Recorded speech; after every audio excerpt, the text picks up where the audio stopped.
It is 3 o'clock. We do have a quorum. Chris, do you think I should give Kevin and Evan a couple more minutes, or should we go ahead? Kevin's joining now. Kevin? Okay, now we can go, certainly. I'm opening this workshop of the Grand County Commission. The date is Tuesday, May 18th, 2021. The time is 3:04. We have present are Commissioners Sarah Stock, Tricia Dean, Jacques Hadler, Kevin Walker, Evan Clapper, Gabriel Wojtek, and myself, Mary McGann. Our Commission Administrator, Chris Baird, Associate Commission Administrator, Mallory Nassau, Clerk Auditor, Quinn Hall, Tara Collins, Commission Office Assistant, and Christina Sloan, our County Attorney. This workshop is to go over the proposed changes to the new purchasing policy. Chris Baird. Well, Mallory actually drafted this, and so I'm just going to turn it over to her. I'll as well, but Mallory's done a lot of great work on it, so I'm going to ask Mallory to lead most of this discussion. I'll have some things to talk about as well, but Mallory, you want to take it away? Yes, and please jump in, correct me, or add anything as we go. But I'll start with sharing my screen. And I apologize if this is not fitted correctly, but for a quick background, our purchasing policy, from what I can see, was last updated in 2009. And last year, I know when the internal auditors gave their report, one thing that they found was that our thresholds were incredibly low, and that they felt this was limiting some of the efficiency given all of the steps for approval. And for some of these, I'd say a lot of these purchases, they're already being approved in the budget. So these are all just numbers that we've put in there based on other comparisons, other counties, other municipalities. And then we wanted to have this workshop so we can drill down a few different thresholds. One is, what thresholds do you all want to see in terms of the solicitation that's then required? The other big component is then, what thresholds would you all like to see for the decision authority, in terms of, what can department heads do? What could Chris do? What could maybe just a sign off from Mary as the chair versus coming to the entire commission. So what we did, and tell me if this changes automatically. Can you see this chart? That's very colorful. Yeah, okay. So the first thing that I did was pulled a number of other counties or municipalities reports, and it's pretty small in this, but I tried to summarize where they were at and look at some of the procedures that they had in place. And I took from a few of them to create this draft, but I think what we have proposed, which is in this tiny dark green column, is a pretty safe and balanced option that falls between all of these. Some of these obviously aren't the best comps, because Salt Lake County, for example, they have an entire purchasing division. So for them, it's a little different. And then there's also different forms of government. It's comparing, one of the commissions. Melanie, I'm not sure that we can see what you're looking at, actually. Oh. I'm looking at the proposed purchasing policy thresholds. Yeah. I think you want the one that was in that we got emailed out today, correct? I could just open Yes. that, yeah. Let me change over. Yeah, I think every time you switch screens, you have to manually switch what you're sharing to. Right, okay, that's better. Yeah, that's the one I'm.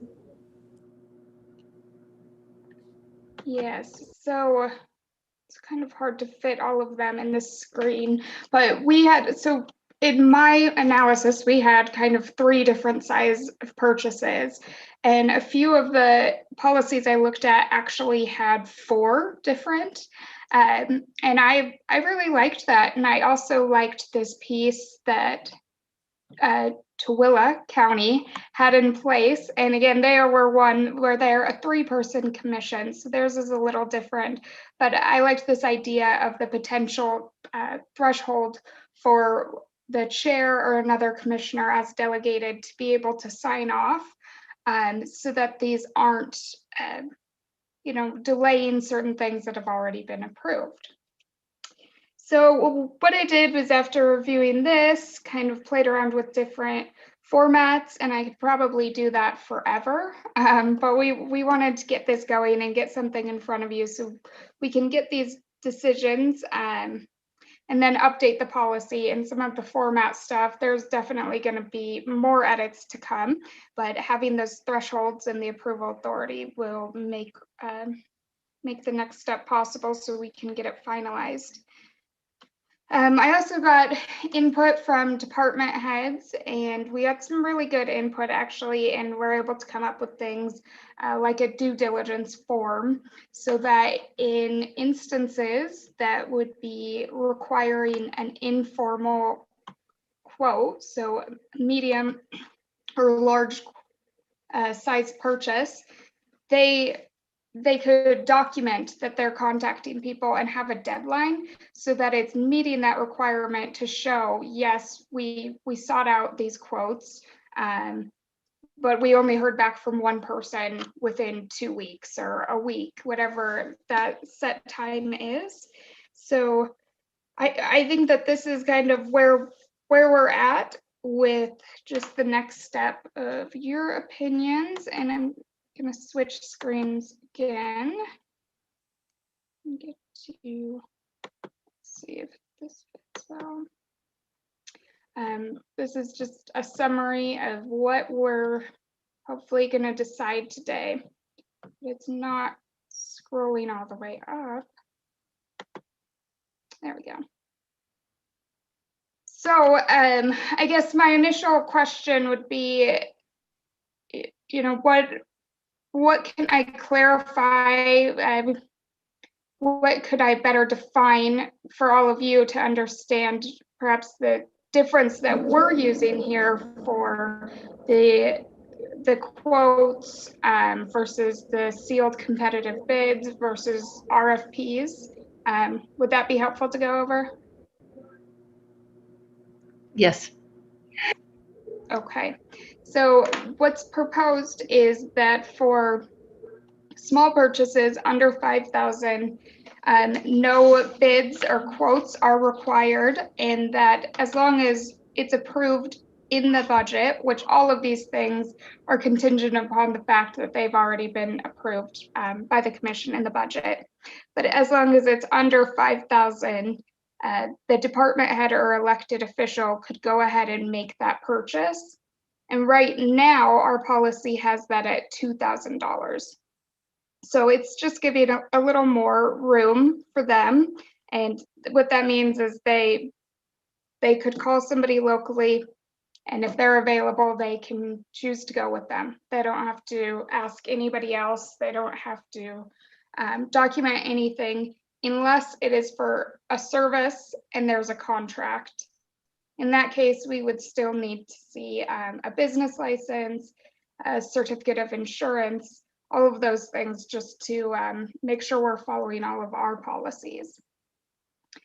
The next level would be an intermediate purchase, as I've deemed it, and that would be over 5,000 but under 25,000. And for that, what I've proposed is an informal quote. I have the wrong version in here. It looks like this should only say quote. So that's where they would use the due diligence form and could just call somebody. As long as they call 3 people, give that deadline and document it. Then for under 25,000, it would in theory go to Chris as the purchasing agent to approve that. The large purchase is 25,000 to 50,000. And what I've proposed is the same solicitation requirement of getting 3 different quotes, again, documenting that.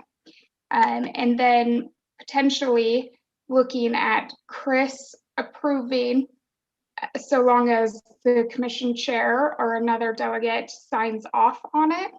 And why I highlighted this is because if you all are interested in this kind of 4th category where it just adds some commissioner's approval, I guess what I would like to flush out is if you would want Chris to be that signing authority as the purchasing agent, as long as the delegate says this is okay, or if it would need to be the opposite of Chris makes a recommendation and then the commission chair or delegate would make that final approval. And then we have the major purchase or service, and those would be anything over $50,000, and those would require a competitive sealed bid. Now, within the competitive sealed bid, it could be a request or invitation to bid that folks are given a deadline, and whether it's done through an online program or by mail, all of the proposals are kept sealed. Nobody opens them until the clerk auditor or a committee reviews them at the same time. And that is really focused on the price, typically, of what is the best price for what we put out here that we need. On the other side of that, under competitive sealed bids, is requests for proposals.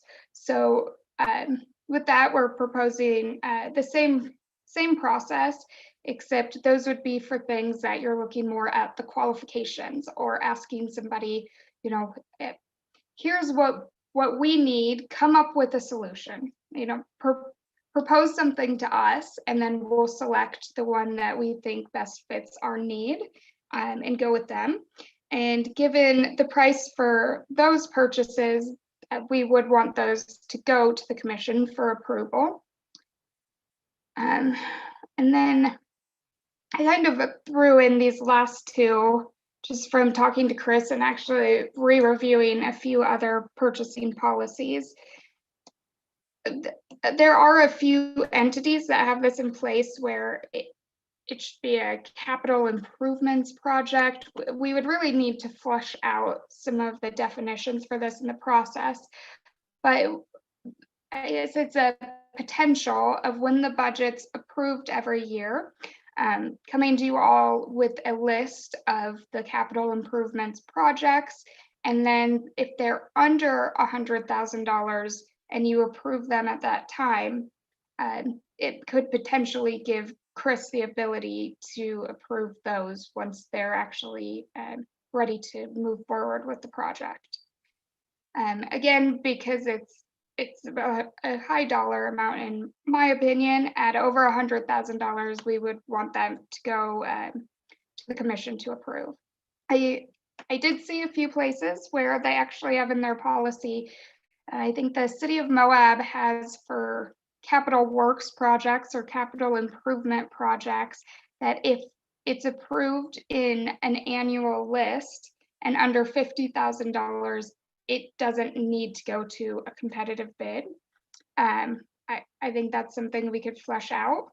And other folks, another one had that in their policy at $100,000. And I'm not quite sure the reasoning behind that one.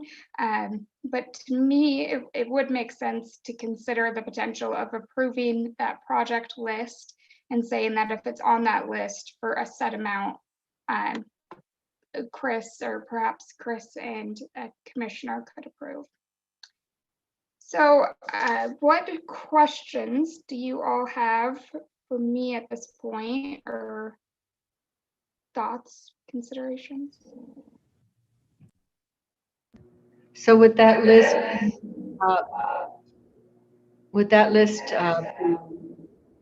have an echo. During the budget hearing or meetings, or when would the list be created for those capital projects? So yeah, I can try to answer that. There's a little bit of definition we have to clarify. In statute, there are capital works projects, which are defined as like major improvements to buildings and roads. They have their own statutory requirements.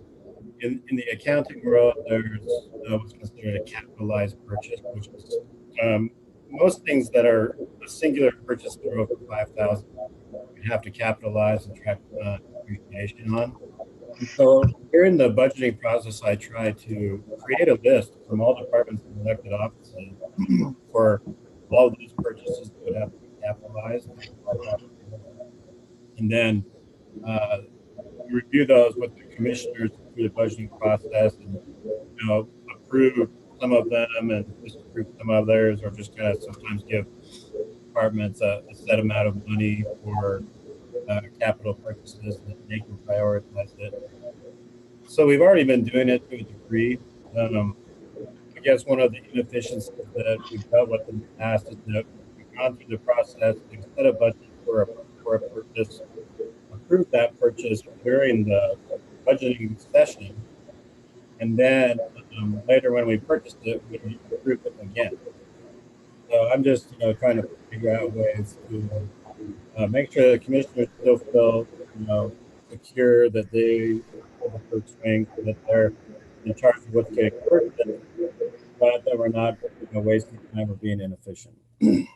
And so what we're proposing isn't necessarily we're not something that has to go through. If you have other ideas about how you might want to approve purchases and or pre-approve purchases, so that we can proceed on some things without having to come to the commission if they especially if they've already been approved on a list and the budget's already been approved. So I think Mallory already spoke, but there's really there's no purchase that can be made outside the budget without coming to the commission. So everything that I would approve or department heads would approve, is going to have to be within budget. If it's not within budget, then it will have to come to the commission, because the commission, will have to figure out a way to sort the budget out and use their authority that way to make that possible. But yeah, we haven't really updated the purchasing policy for a long time, and so that anything that's over $10,000 has had to go to a competitive bid of one kind or another, and that's a pretty onerous process for that value of money. Almost nobody really has that low anymore, and so I think it's it'd be a good idea to bump that up, and it still would allow us to seek out 3 quotes, and still maintain some level of competitivity without, going through a 2-month long process to draft an RFP, notice it, send it out, evaluate everything. It's just too much work, I think, for just $10,000 and even, through up to maybe 50,000. So that's just something to consider, these thresholds for what we want to go through the competitive process for. So it's really 2 different kind of decisions that you have before you. One is, the thresholds for different processes, like soliciting quotes over the phone or email, and then actually engaging in competitive bidding process. And then separate to that is the question of whether or not the commission wants to make the final approvals or not. And so those 2 are related, but they don't necessarily have to be coordinated. So I think that I'm really glad that you guys brought this up and that we're updating this. It seems like a lot of it is just administrative, and it would be nice to have the purchasing agent with the sign on from the chair or whatever do some of those. But my concern is that is the avenue that the public is aware of these bids? And I don't know, is there any discussion, or how do you guys think about that? I mean, $100,000 is a big purchase, and is there another way for the public to be engaged in oversight on these issues? Well, so anything above 50,000 really we should go to competitive bid. And anytime something goes to competitive bid, we have to notice it publicly, our website, and so there's noticing requirements when we do go to competitive bid. You know, and obviously anybody can ask for that information anytime they want. Also, it's public. And then is it published? Like, would we post anywhere the kinds of bids that we received when you sign off, or? Yeah, and I think that what I'd like to do is get set up to an online bid submission platform.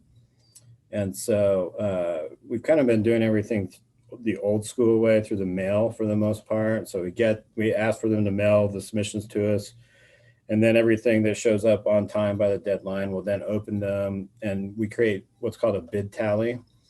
And the bid tally, you know, is public information too. And so what I'd like to do is get set up online somewhere where we can post our RFPs and people can respond to them. And, you know, it'll be secure. And so their bids will be sealed. We won't be able to open them or see them until the deadline passes for accepting them. And then we would create a bid tally and save that to the site, wherever it happens to live. And it's all going to be publicly accessible. So anybody would be able to go in and look at the bids, look at the bid tally, and then we would have, you know, some indication of who we chose.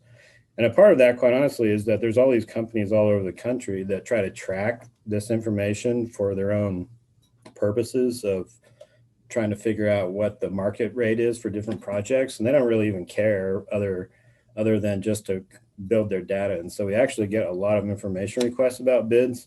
And it would be nice to be able to say, here's the website for it. Just go there and find it yourself.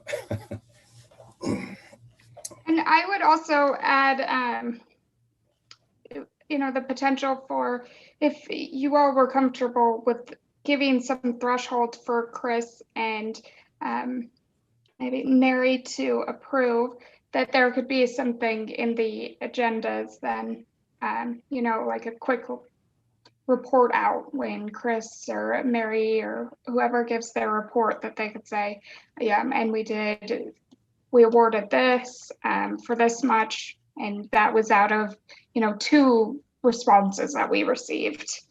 So that might be one option for making sure that that information is still getting out to the public. I don't know. It's a hard thing to know, but I mean, there's also the fact we can change it. To me, having like an online database seems like the best option, easiest for some watchdog group to be able to look at it, or the public to be curious. Easier than sorting through meeting minutes and catching the right meeting even. So I like Mallory's idea about, you know, even the purchases that don't require commission approval, maybe they get stuck into the packet or something like that. One, so that we all are aware of what's going on, and that allows us to decide whether the process is working or whether we want to make some adjustments, you know, either into thresholds or who's doing the approving. And I think also the meeting packets get scrutinized by a lot of the public, so it's also a chance for, you know, citizens who care about these things to see it. So, and it wouldn't slow the decisions down. You know, the decision would have already been made, but it's just a way for us to monitor whether things are going the way we like. So. And we could do both of those. I think, as Chris talked about, either way, we'd like to go to an online system, just so that we're increasing efficiency and not doing everything with snail mail, but then also making sure that we're reporting that back to you all and to the public. Just out of curiosity, Chris, how many bids are floated a year? How much time and energy would this save? Oh, well, as drafted at the $50,000 threshold, it would save a lot of time. And it depends on what's going on. Sometimes we have a lot more RFPs that we put out than others, and it kind of depends. A lot of times if we're doing big studies or we have a lot of, work with, like if, for instance, if we were to go through the general plan update or the capital facilities plan update, in fact, impact fee analysis, all this stuff, would be stuff we put out for RFP. But right now we're also putting out for RFP just little things like building a shed or, doing a little concrete driveway or anything like that. And so I think that, oftentimes we only get maybe 2 or 3 responses and we know who those people are going to be. We could just go to them anyway, with on the phone or via email, try and get the best quote. So I do think it would save a lot of time for those lower level purchases. A lot of this stuff is pretty straightforward, maintenance kind of stuff and upgrades to vehicles and equipment. I do think that, like some RFPs, regardless of how much they cost, are really going to be in the commission's wheelhouse. Like, for instance, approving the office space feasibility study that's on the agenda later, and approving, consultants for planning and that kind of stuff. I would think that the commission would probably want to be involved with that regardless of how much it is, just because it ties directly into a process that they're going to be, you guys are going to be heavily engaged in. And so I think that part of it could just, be, like we discussed, establishing a list of things that are pre-approved, and then setting aside another list of things that are approved in the budget, but that the commission wants to approve the RFP before it goes to notice, or approve a bid award. So it kind of depends on circumstances, I think. But there's been plenty of occasions, where department heads have sat through a couple hours of meetings just to have like a new truck or a vehicle approved or something that was approved last year in the budget. And I don't remember ever in the last, more than 12 years, the commissioner of the council denying a purchase that was pre-approved in the budget and within budget. And I would add, one thing I saw in another policy that I did like was this at the purchasing agent's discretion. So what we could put in there for the things that would fall under the purchasing agent, which is commission administrator, to approve, that we could say, Chris, at your discretion, if this seems controversial or, like you pointed out, things that he knows would be of interest to you all, saying, well, I could approve this, but I think it's important to take it to the commission. And another thing that I would add that I think is really important is also this smaller threshold. I've never done purchasing through the county, to be honest, but a lot of the department heads have told me that, it will take weeks for them to get something, to get quotes. And right now that's again at $2,000. So it could be $2,500 for something that they've already had approved. And they're just trying to track down people. And so I think not just looking at the higher range, but also at the lower range of what level we want to give department heads a little room to make those purchases without going through the process. The other, go ahead, Mary.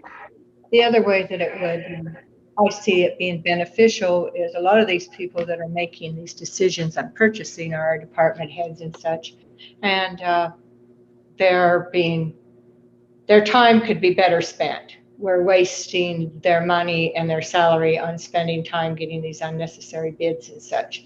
So the efficiency of doing that would save money by not having them have to spend so much time on something that should be just easy, like building a shed, like Chris said. So that was my only comment. Thanks, Mary. Really quickly, another consideration that this also gets into that's a little different is the signature authority for contracts. Right now, any contract comes to the commission. So I think it was 2 meetings ago. An example is for this special event software event 360 Pro. It was under $1,000 and it was within the approved budget, but that still had to come to you all just because it was a contract that we had to sign. So I think that that's one consideration for you guys to work through, is if you would want to give Chris any kind of ability to sign contracts, and nothing extreme, but maybe like a $5,000 threshold. I also think an alternative to that, which happens in commission forms of government fairly often, is that the commission will authorize a commissioner to have the ability to sign some contracts, and then they're approved. They don't have to go to an agenda, and then they can be reported or whatever, but it's not something that has to be an agenda item for every single little contract. And I guess that would have to be something, that you'd all have to define. It doesn't have to be me that signs them. Could be the chair, could be another commissioner who's delegated with that authority. So there's options that way. But there are quite a few little contracts that go with a lot of the services agreements that we have, everything from the maintenance agreement for the copiers and printers to, just little things like that. And so a lot of little things that I think that at this point, we have to put them on the agenda because policy says that anything the chair signs has to go on the agenda. But I might recommend either just authorizing, certain contracts to be approved by the chair if they're within budget and, all that kind of thing, without having to create a whole agenda item for them. But, up to you.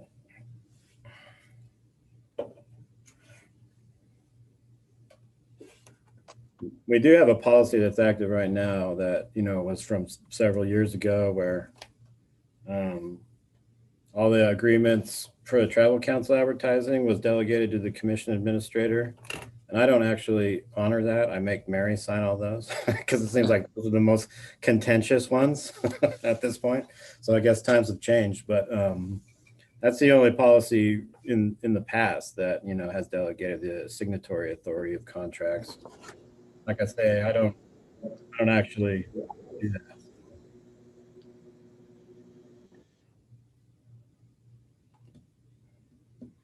Chris, what would you say about? I like where all this is going. I think it's nice to update and kind of get to some of these levels. I think that there is some value in some of that check and balance and just kind of having a second set of eyes. And so I know that a lot of times when we approve something in a budget, like, sure, you're going to need a shed. Great, let's do it. That I would like to see some of that come back. The 100,000 might seem a little high to me for some of that. I know that over the years, I've kind of seen some contracts or some bids come in that seemed high to me, that if I was just Joe Schmo shopping at home, I might be able to get something for cheaper. And I wonder how much is that, just by being a government agency, we have a bit of a target on our head. And do you kind of get where I'm going with that? Could you kind of speak to some of those checks and balances of? Yeah, well, I think that, like I said, there might have been a little confusion about what I meant by capital improvements and how it ended up in here. Like I said, I kind of consider, just from the accounting side of things, that all all purchases of 5,000 or more that are for, like a single item, I consider to be a capital purchase. And we build a list of those during the budget season and approve them. And so, the question isn't to me like so much about the dollar figure as maybe the type of transaction. Like for instance, a road grader, a moto grader is like $100 and some odd $1,000. It's on a lease where we buyback lease program. So the way it shakes out is we oftentimes sell it back after using it for a year for $1. So we make $1, use it for free essentially, and make $1 at the end of the year. It's a big purchase. It's a moto grader. But that might be far less contentious than some little $15,000 agreement for some other politically contentious issue. You know what I mean? So to me, yeah, totally. So what was the? It's hard for me to really describe. Well, go ahead, Evan. Sorry. I totally agree with that. And so the proposed thing here is to kind of split out the different types of purchases. Would it just be 2 categories? Would there be more categories? Well, I kind of like the idea of just having like 2 lists. One list, staff or the commission chair is authorized to proceed with these that are 50,000 or more, competitive bids. And then the other list is competitive bids that the commissioners want to approve. And I think that would just make it really clear cut. And then you'd all just be able to decide, no, we don't, you guys can take care of this, but we want to look at this or whatever. I mean, to me, that seems like the cleanest, most straightforward way to do it, because then we're just kind of maybe through the budgeting process when we add up, we get all this big list of purchases that we're anticipating being 5,000 or more, that the commissioners can, like just pick things off that list that they feel like they want to have the approval authority over. Okay. And that's one way to do it, or we could define it by dollar value. But like I said, it's hard to really know just by dollar value alone whether or not the commissioners would be interested in approving something. I agree 100%. And then if it wasn't on the list during the budget season, then whenever it came up, it would I don't think this fence in our meeting today was on the budget list, was it? What fence? At the airport? Oh yeah, no, probably not. So, well, it might have been. I can't remember, but but things like that. So there are some purchases that can be made that were not necessarily budgeted, as long as we can move a department's budget around line items to cover it. That's statutorily allowed between the department head and the budget officer. But if something gets to be more than like $2,000 or $3,000, there's not enough room in a budget normally to do that. And so any budgeted purchase that's going to probably like 5,000 or unbudgeted purchase of any significant amount that's more than like 2,000 or 3,000, it would have to come to the commission for approval, because most budgets don't have that much contingency that we can make it work without a budget amendment that's required, that requires the commission's approval. We can only make little budget amendments. I have a related question, again, taking the airport gate as an example. So it's not on our consent agenda item. It's like a full-blown agenda item, and I assume we're going to get a description of what the gate is and why this is a reasonable place to purchase it. Is there any reason things like that couldn't be on the consent agenda, and so they go through quickly unless someone says, hey, I'd like to discuss this more? Oh no, they usually are. But oftentimes staff will still feel compelled to sit through the meeting, even if it's on the consent agenda, because they don't want to have the commissioners have a question and then them not be there. And so maybe there's a way around that. And you could have a special consent agenda for purchases near the beginning of the meeting or something. I don't know. Yeah, that's a good idea.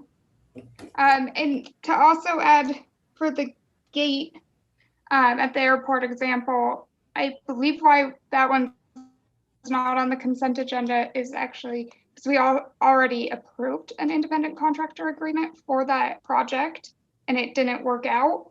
And also, I don't know, it doesn't have to be on there, but there is kind of a condition to that approval, something that we're waiting on. So that's, I think, why that one isn't on there. But I really do like that idea of a consent agenda at the beginning. And if we are going to look at the potential of a 3 o'clock meeting start and that hour being kind of department staff reports and presentations, maybe we could look at putting it in that hour. Well, Yeah. it could be associated with paying the bills too. And so, I mean, in the past, a lot of the smaller purchases for services, like this gate project, probably didn't even have a contract, or not a Grand County contract. And so in the last couple of years, I've been really pushing to have independent contractors agreements for a lot of things, just because it gives us more recourse if something goes wrong. But that's kind of a lot of the reason why you're seeing some of these smaller things show up on the agendas where they haven't really showed up before. They just kind of gone through the process because they were approved within budget and everything. It's because we've been wanting to do independent contractor agreements, and according to policy, only the commission can approve agreements. And so they end up having to go on the agenda.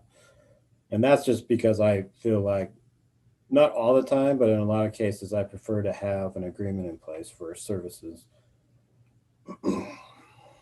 So I guess a more general version of my comment is, it seems like a lot of this discussion today has been about balancing efficiency versus oversight. Like you want things to go quickly and easily, but if they go too quickly and easily, then something bad might happen, like we pay too much or something like that. And I think one way of striking that balance is just to put a bunch of things on something like a consent agenda, something that's going to sail through, unless a commissioner flags something as, hey, either I think this should go, we should get more bids on this, or whatever. And I think 99% of the time that won't happen, but every now and then it will. And these things will be in the packet, and again, members of the public can also raise a flag if they need to. So just wanted to throw that idea out there. Just another tool in addition to the ones we've been discussing.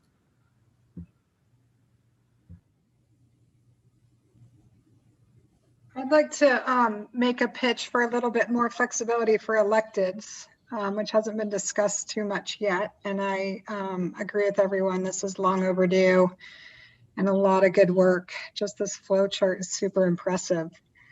So what I'd like to see for electeds is that the area in green could be approved by an elected if it's budgeted, right? And so in electeds, the sheriff's office is different. Probably they have items, procurement items more frequently from 5,000 to 25,000, but the rest of the electeds aren't going to have that unless it's special, and that's already going to be in the budget.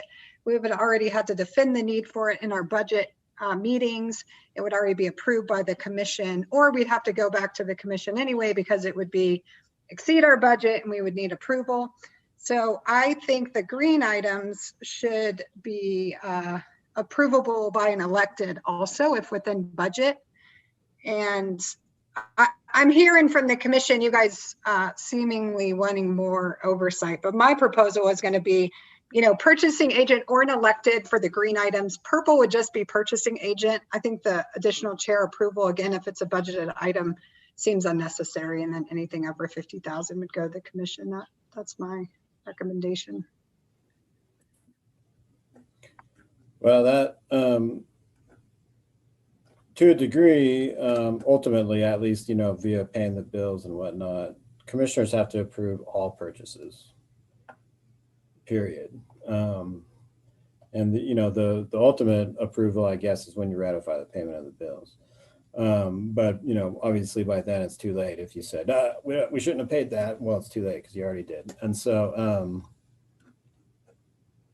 I don't know. I guess there could be maybe I guess one of the things to bring up is that I'm not, as the purchasing agent, I'm not thinking that I'm going to approve every single purchase across the whole county.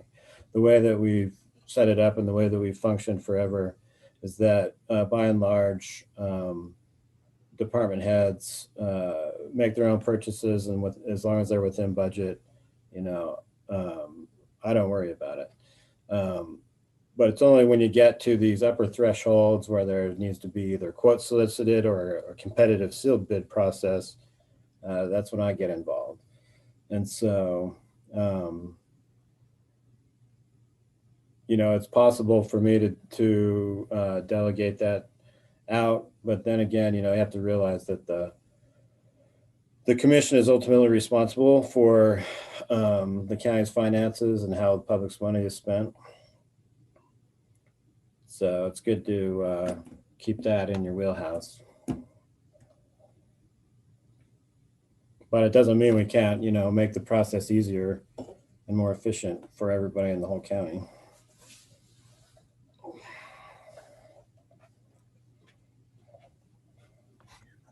Just to throw it out there, it seems to me that the increase in the thresholds that are proposed here makes sense. I actually like the flow chart for the most part.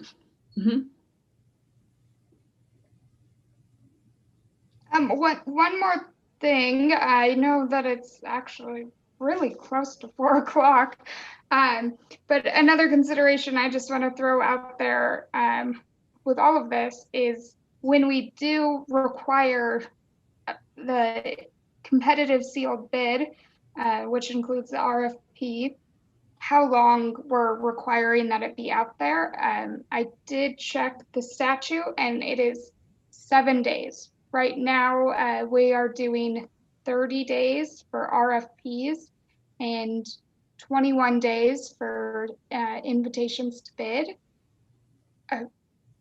We might want to look at least in our policy, lowering that to match the statute, and then give the purchasing agent the discretion when they determine what kind of a competitive sealed bid could be needed to say, yeah, let's put this out there. I mean, in my opinion, for an RFP, especially if it's something really complicated, you might want to give them a little more time just to make sure you're getting a really thorough, good document and giving folks the time to put those together. But it might be nice to, one, make them the same amount of time, but a little closer to statute.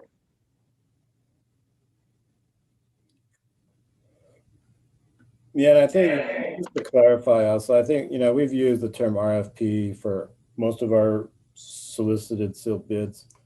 9 times out of 10, what we're really asking for, is just an invitation to bid. We know what we need. We're just wanting people to give us a price for it, for the scope of work we've outlined. And that's really referred to as an invitation to bid. We haven't made that distinction. Maybe we should start. RFPs are more for bigger projects where you've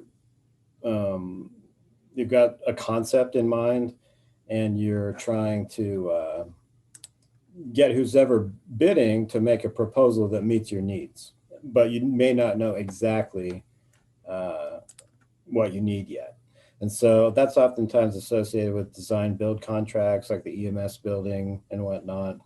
And then there's another level that's called request for qualifications, which is oftentimes supposed to be used as a screening process where you have a concept of a project you want, then you ask for folks to submit qualifications, you review those qualifications that come in, and then just select the most qualified to issue an RFP to.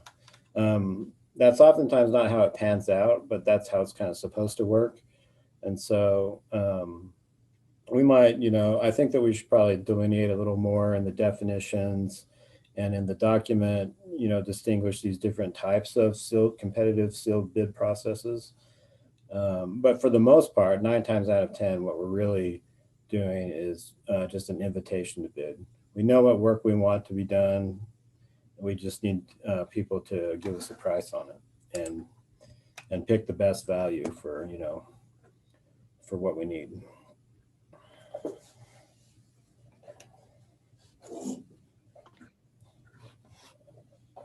So for next steps, since we are getting close to 4 o'clock, I could send this out to everybody, especially because my little document with all the comparisons, I only got that out early this afternoon.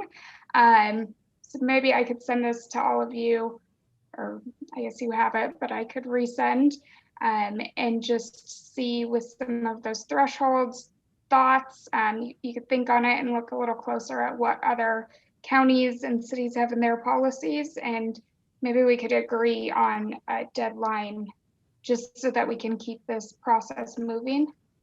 And I'm not sure. What do you all think? A deadline for comments, is that what you're asking for, Mallory? Yes, like a deadline for all of you to let me know if you have thoughts or, you know, want things to change or like certain things where they're at. And yeah, I think that's a good idea, because otherwise it's so easy to put things on the back burner. So when would you like to be able to have this purchasing policy approved?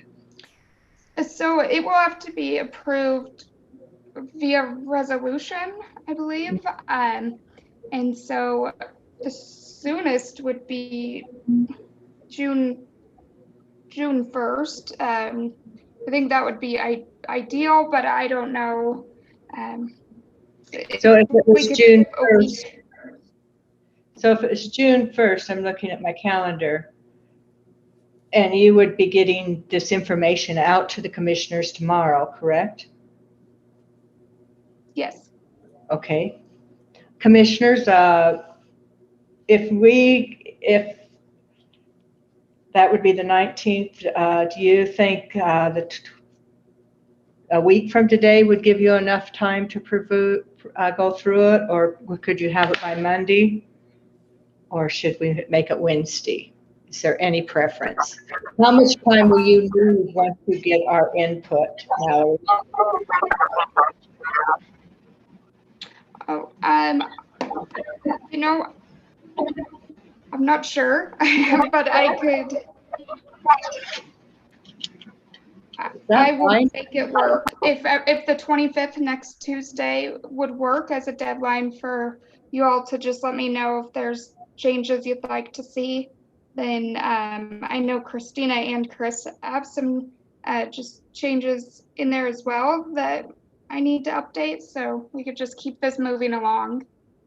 But I guess what I ask the commissioners, to give you the most time possible, what's the earliest date you think you could feel comfortable responding? So I'll ask each commissioner. Sarah, what date do you think you'd be able to? How many days would you need? June 1st is fine. Is that what was proposed? No, I mean, she needs our feedback so she can have everything adjusted for June 1st. When do you think you could go over all the information and give your feedback? How many days are you going to need? I could have it by next Monday. Monday? I'm open though. Okay, Jacques? I could certainly have it by Monday. I could have it by the end of the week. Monday or Friday? Okay. Trish? Friday or Monday. Okay. Kevin? Yeah, Monday's fine. Friday probably also. Monday or Friday. Evan? I think it's pretty close here as it is. I think that I kind of gave some feedback during the workshop, and I'm pretty comfortable. So I don't know how much I would add to what was shown here, honestly. Okay, Gabriel? Yep, Friday or Monday sounds good to me. So same for Friday. I could probably have it ready for Friday. Let's do this, Mallory. if you have all the information, if every commissioner has responded by Friday, go ahead and use that, and you'll have an extra day to start. Otherwise, kind of wait till Monday. Will that work? And we can all try to get it to you by Friday. Absolutely. That definitely works. Real quick, that- is there, oh, go ahead, Mary. Go ahead. Is there language in there about the commission identifying projects that they would want approval of regardless of the cost? No. There is not right now. Sorry. So yeah, we could. But that's something. Go ahead, Chris. Sorry. Yeah, and like I said, I think that in a way it might be an easier way to do it than setting some kind of other arbitrary trigger. But yeah, we can draft it. I think, one of the things we could do is draft language for a variety of different options, and then have that language, a la carte or whatever at the meeting, and we can just piece it together how the commission wants it. The other thing to remember is this is the policy, and and so the process for tweaking it is pretty easy. If something's not working, then it's pretty easy to shift it and change it. So in the cases like this where we're making pretty significant revisions to a policy that's been in place for like 25 or more years, there might be some shakeout that has to happen where we say, oh, we passed this and it's not working exactly as we intended, so we want to tweak it. But it's pretty easy to do. So I just think that we want to try to update it so that we're not so burdened down with all these competitive bids for things that we don't really, that are unnecessary. And so it doesn't need to be 100% perfect. We can refine it as we go. But I think there's a lot of time savings in just getting it updated to the best of our ability. And time savings equates to money savings. So is there anything else? It's 2 minutes till 4. So Mallory, you feel good? Okay. Yes. Grab a glass of water or something you need, and we'll reconvene. We'll come back in 1 minute, 2 minutes. Thank you. All right. Thank you. All right. And thanks, Mallory. You did a great job on this. Thank you.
Mallory, do you want to stop sharing your screen?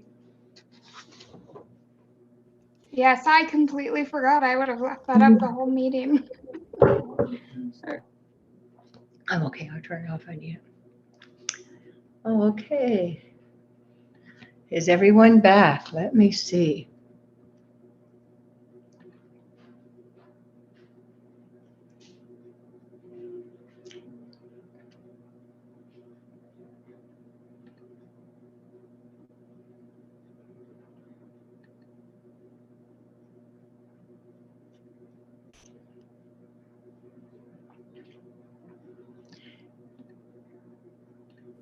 It is 4:01, and I am going to open the second part of the Grand County Commission regular meeting. Excuse me. We have our Thompson Springs first. So I will open the Thompson Springs agenda. The time is 4:01. Present are Sarah Stock, Tricia Dean, Jacques Hadler, Kevin Walker, Evan Clapper, Gabriel Wojtek, and myself, Mary McGann, commissioners. Commission Assistant, Chris Baird, Associate Administrator, Mallory Nassau, Clerk Auditor, Quinn Hall, Tara Collins, Commission Office Assistant, Christina Sloan, County Attorney. The first order of business is citizens to be heard. Are there any citizens to be heard on items on the Thompson Springs or just about Thompson Springs Fire Department? Mallory? It doesn't look like there rarely is. So we are to the approval of minutes. Do I have a motion to approve the minutes? Chair, Yes, if I Gabriel? may, I would move to approve the minutes for the Grand County Commission regular meeting on May 4th, 2021. Okay, thank you, Gabriel. Do I have a second? Seconded by Kevin Walker. Discussion? All in favor of approving the minutes of April 20th, say yeah, raise your hand, or both. Yes. Passes unanimously. We are to ratification of payment of bills. Do I have a motion? Gabriel? I would make a motion to approve Grand County bills for May 18th, 2021. Total bills in the amount of $392,995.76. Total payroll in the amount of $261,102. Gabriel, we're on the Thompson Springs bills, not the commission. Well, I think it might be hard for me to get those up in time. Sorry. Can you? I have it right now. The bills are for $583.29. The payroll and bills are $1,116.62. Do I have a motion to approve? Gabriel? Those numbers. Do I have a second? Second by Kevin. Discussion? All in favor? Aye. Anyone opposed? Passes unanimously. We are to the fire chief's report. He is unable to be here, so I will read it into the record. On the April 4th, on April 26th, excuse me, there was a diabetic emergency in Thompson. On May 9th, a suicidal person in Crescent Junction. Training. The rail on the 18th, rail car hazmat sponsored by Utah State Fire Marshal was held. On the 19th, live fire initiative attack. Moab Valley Fire Department put that on.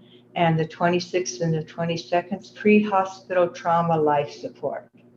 Other Thompson Springs Special Service Fire District Board member Hadeen and Wojtek met with Chief Markham at Thompson Springs Fire Station on 26th. Thompson Spring Cleanup Day sponsored by Grant County are June 10th through 15th. Thompson Springs Community Fire Prevention Team meeting every Tuesday. Chief received red card, National Wildfire Certification credentials, and backup generator installed but not functioning properly. Chief is following up with installation company.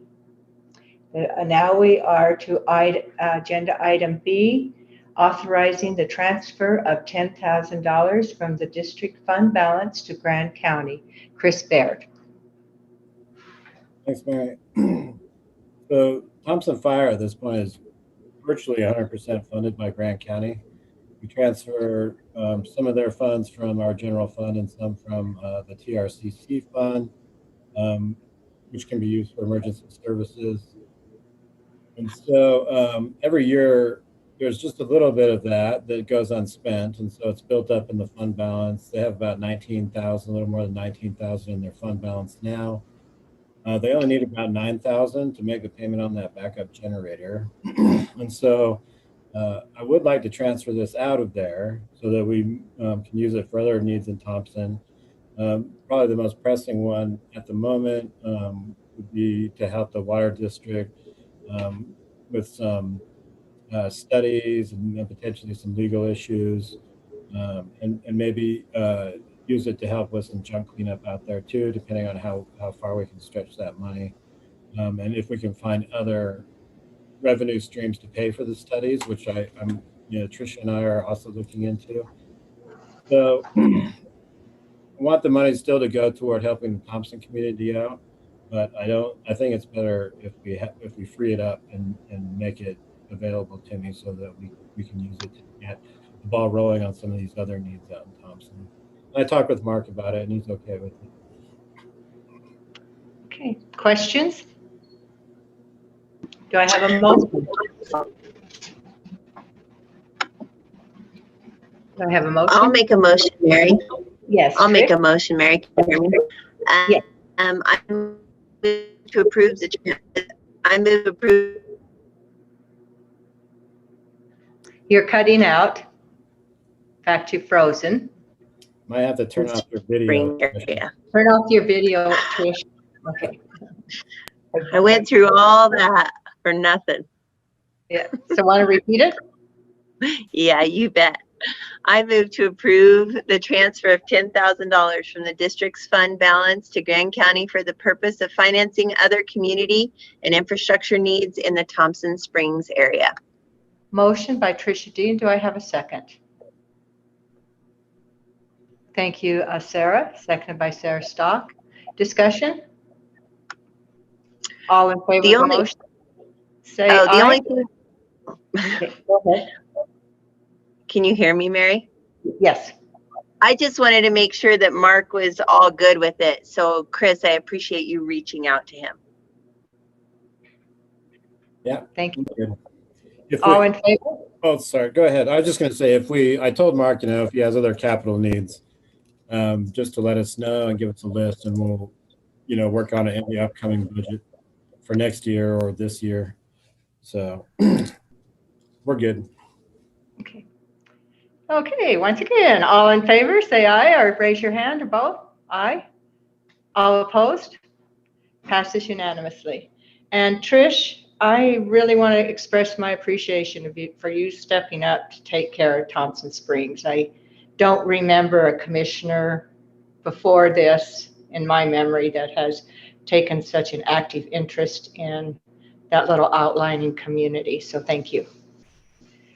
We have reached the end of our agenda for the Thompson Springs Special Fire Service District. So I will close this meeting unless I have some objections, and open up the Grand County Commission regular meeting. The time is 4:10.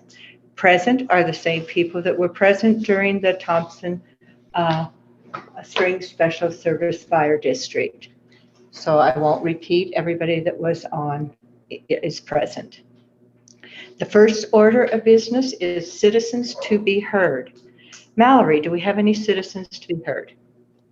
Yes, I know we have a few. So if you want to raise your hand with the emoji, send me a chat, or turn off mute and turn on your camera as we go. But first up, I see Susie. Your camera's on. Are you here for public comment? You're muted. Try to keep your comments at around 3 minutes, if possible. We appreciate that. Thank you. Okay, go, Susie. Hi. Thank you for taking my comment. I'm here to comment on something way down in your agenda, the letter to the BLM about the upcoming study process around the road system. And I've looked at the map and I do have a comment on it. The current road system, as is indicated in the letter, is a result of no particular planning. It's a leftover system, as you indicate in that letter. And the web, as it currently is, has very strong impacts on all the space there. And in both forms, in the sense that every space is near the roads and also in the form of noise. And I want to speak particularly to my own experience being on Lateral Canyon and finding that it was a very rare day. In fact, I don't know that there was one. I've been there last fall and this spring where you did not hear motors on the river. The motors that are on the rims that come down the canyons, both on the legal roads, and then the people that I actually had an interaction. I went and found some motorcyclists because they were driving all over the place and said, "What are you doing? You're down at the river level. There's no road here." They said, "We're lost. We just came off and we got down and now we can't get back up." And the amount of impact from that. And they weren't alone. There's other impacts all along the river. There's roads, tracks, not roads. There's roads in specific places. So I really want to encourage that the web encourages a kind of free-for-all attitude where an actual planned trail system where there's signs and directions and maps would have a very different feel. It would be an enhanced visitor experience and it would allow other forms of recreation, particularly on the river and in the canyons, to also have some participation. So I really want to encourage the council to submit that letter to the BLM and encourage a very different planning process than the sort of chaotic roads everywhere that is there now. So that's my comment. Thank you. Thank you, Susie. Okay. Next we have Christina. Good afternoon. I'm going to follow Susie's comment and also offer support for the letter that the Commission may potentially submit to BLM to limit the number of roads in that particular area. I know that there are a lot of ecological reasons for doing so, such as fragmentation of not only that area, but also any other pieces of that environment that may rely on the area as a refuge. The off-road abuse that was discussed previously by Susie is also something that is important to consider. Every time I go into the backcountry, I see damage beyond words, and it's increasing. And I think it's increasing because there are just more and more users out there. It may not even have been a problem even 5 or 10 years ago, but now because we have so many people in the backcountry, especially those on motorized vehicles, we're seeing an increase in that damage. For me in particular, I'm a hiker, I'm a backpacker, I'm a pedestrian. I travel on foot and I enjoy the backcountry on foot. And I think at present, the opportunities for me to have peace and quiet and solitude have been diminished greatly because there is an overuse by this other user group. Personally, I've started wearing a mask whenever I go out hiking in these areas because you can see the cloud of dust that's coming over the landscape toward you. And I don't want to breathe in the dust. I don't want to breathe in the debris. And just knowing, sitting here in front of you, that 95% of that region is within a mile of a road is mind-blowing. I mean, the argument for roadlessness is profound. And I just really, really appreciate the Commission taking this opportunity to work through this issue using these travel management plans. And thank you for your time today. Thank you. Thank you. Anyone else? Yes, I have a few people on my list, but up next we have Mary. If you're ready to go, Mary. Hi, I will speak just briefly, but in your, what is it, the fourth bullet of what you hope the BLM, what principles you hope they'll use is areas important to wildlife should be protected. And I support the letter wholly, but I would suggest you specifically add bighorn sheep as an example in that area. And so then you'd be more assured that you would get information back from those who do risk analyses on bighorn as to the noise and the proximity to habitat of the disturbance. So I really, that's the only comment I have, except thank you for working on this letter and thinking of sending it on. I just think you could add where it says areas important to wildlife should be protected. You might say an example of this is bighorn sheep habitat. I know that was an issue earlier about a plane, airplanes being able to land in that area, and BLM dropped that plan because of disturbance to bighorn. Thanks. Okay. Thank you, Mary. Bill Webb, are you ready to go? And do you want me to share my screen if so? You can't hear? Yes, please do. Okay. Open my video.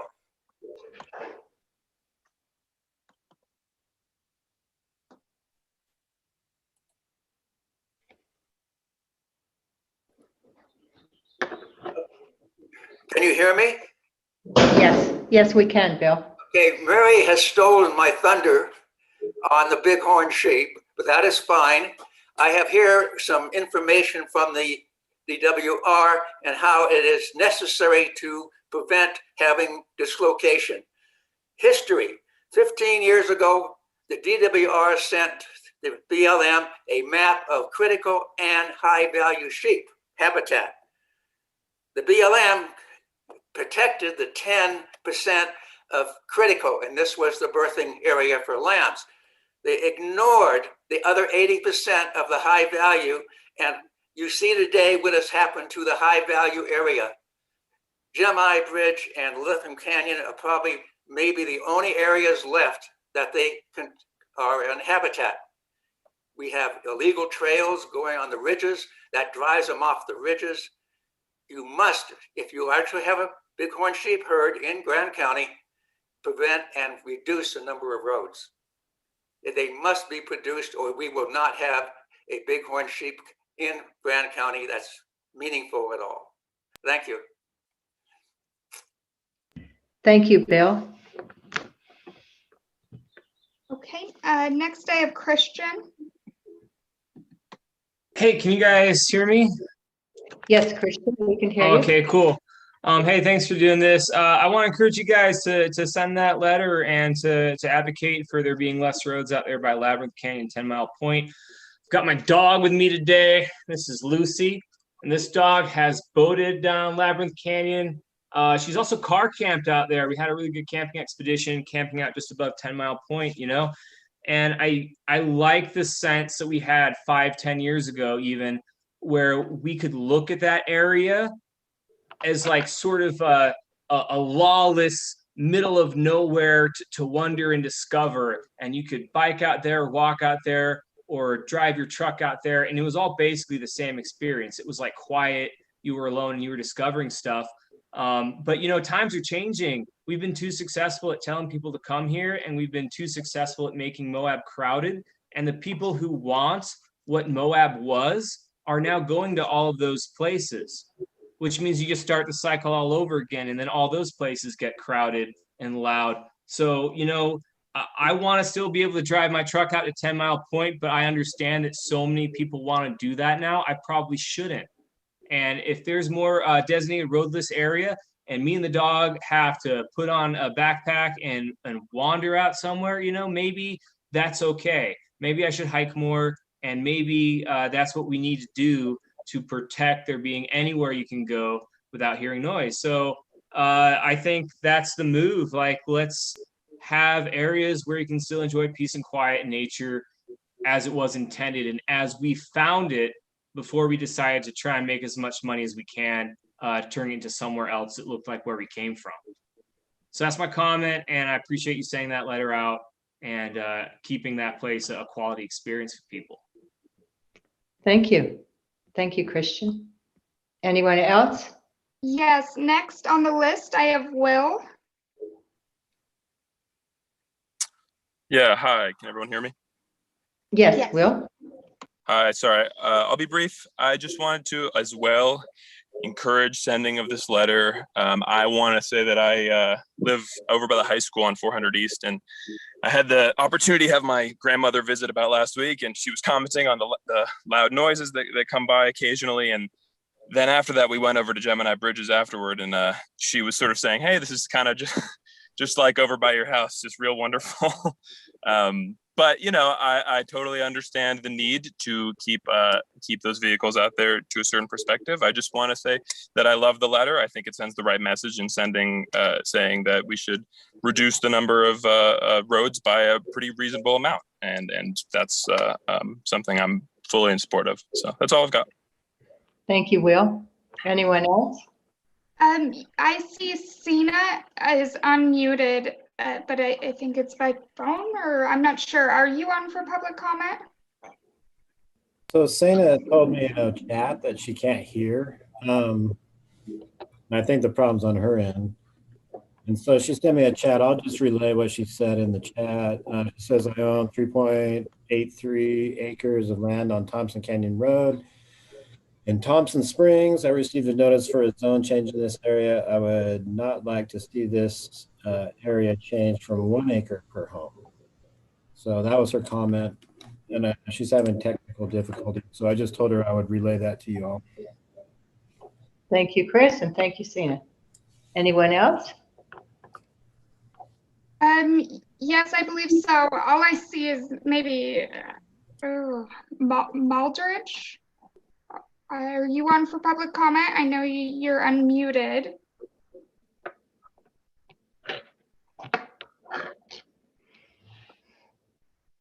Okay. Then unless there's anybody who has turned on their camera or raised their hand, I'm not seeing, but it looks like really quickly the audio is connecting for them. Yeah, I think that's everyone right now, Mary. Thank you very much. We will have a second public opportunity for the citizens to be heard at 6 o'clock. A ratification, we are to the point of item A, approval of minutes for May 4th, 2021. Do I have a motion? Jacques? I'll move to approve the minutes from the Grand County Commission meeting of May 4th, 2021. Motion by Jacques. Do I have a second? I'll second. Second by Kevin. Discussion. All in favor of approving the minutes, say aye. Raise your hand. Anyone opposed? Passes unanimously. We are to ratification of payment of bills. I'll try again. Oh, okay. Thank you. Yes, you may. All right. I would make a motion to approve Grand County bills for May 18th, 2021.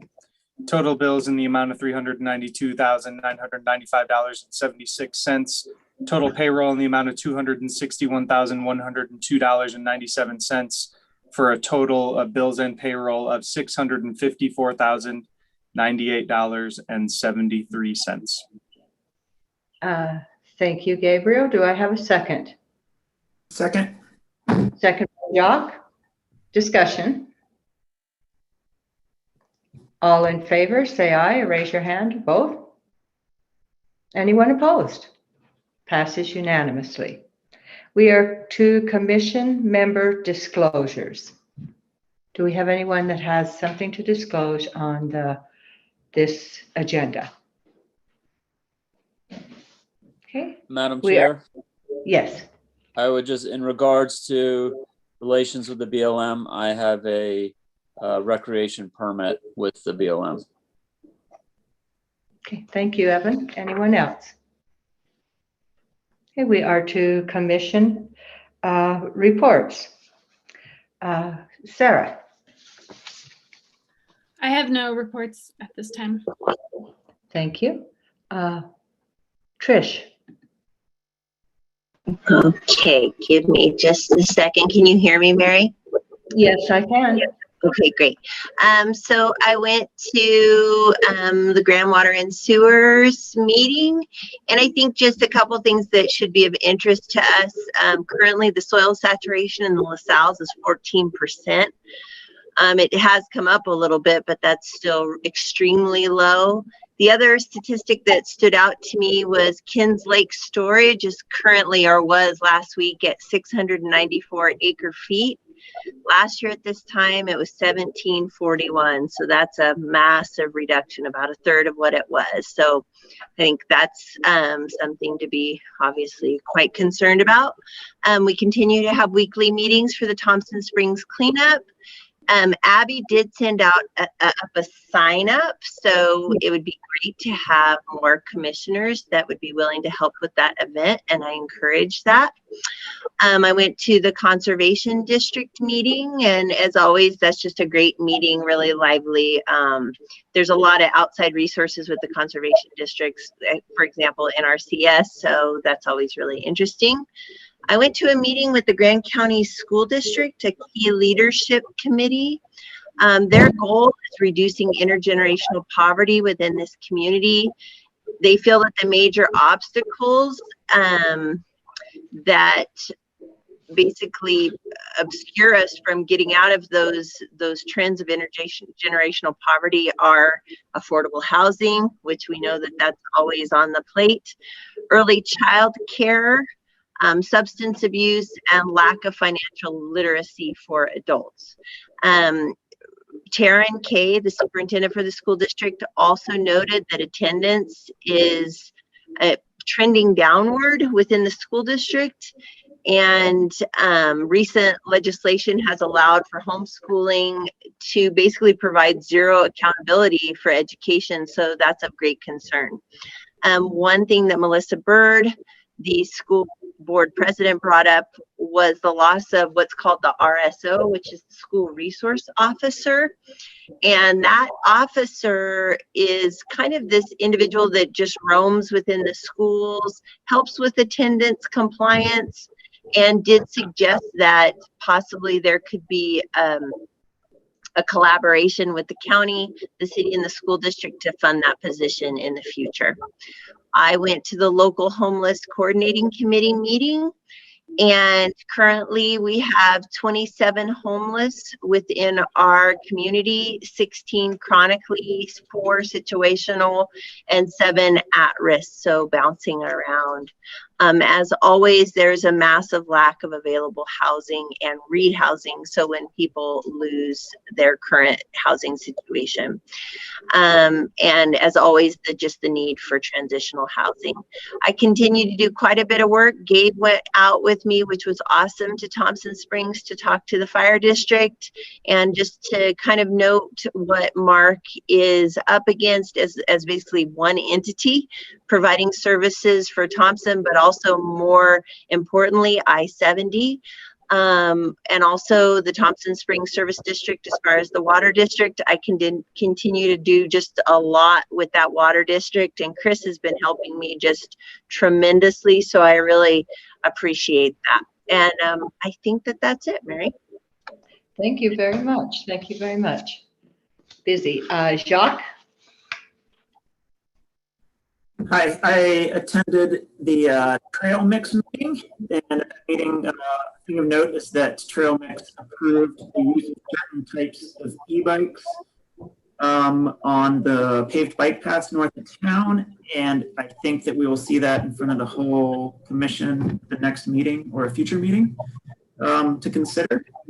I also went to the Motorized Trails Committee meeting last week, and the Historical Preservation Commission meeting. And at the Historical Preservation Commission meeting, a land acknowledgement statement was brought up. And this is a statement that would recognize those Native peoples who have come before us. And it was suggested that Grand County maybe think about doing a land acknowledgement statement. The Historical Preservation Commission is going to do some work on that and revisit that at the next meeting, and then maybe make a advisement to the full commission. And that's all I have.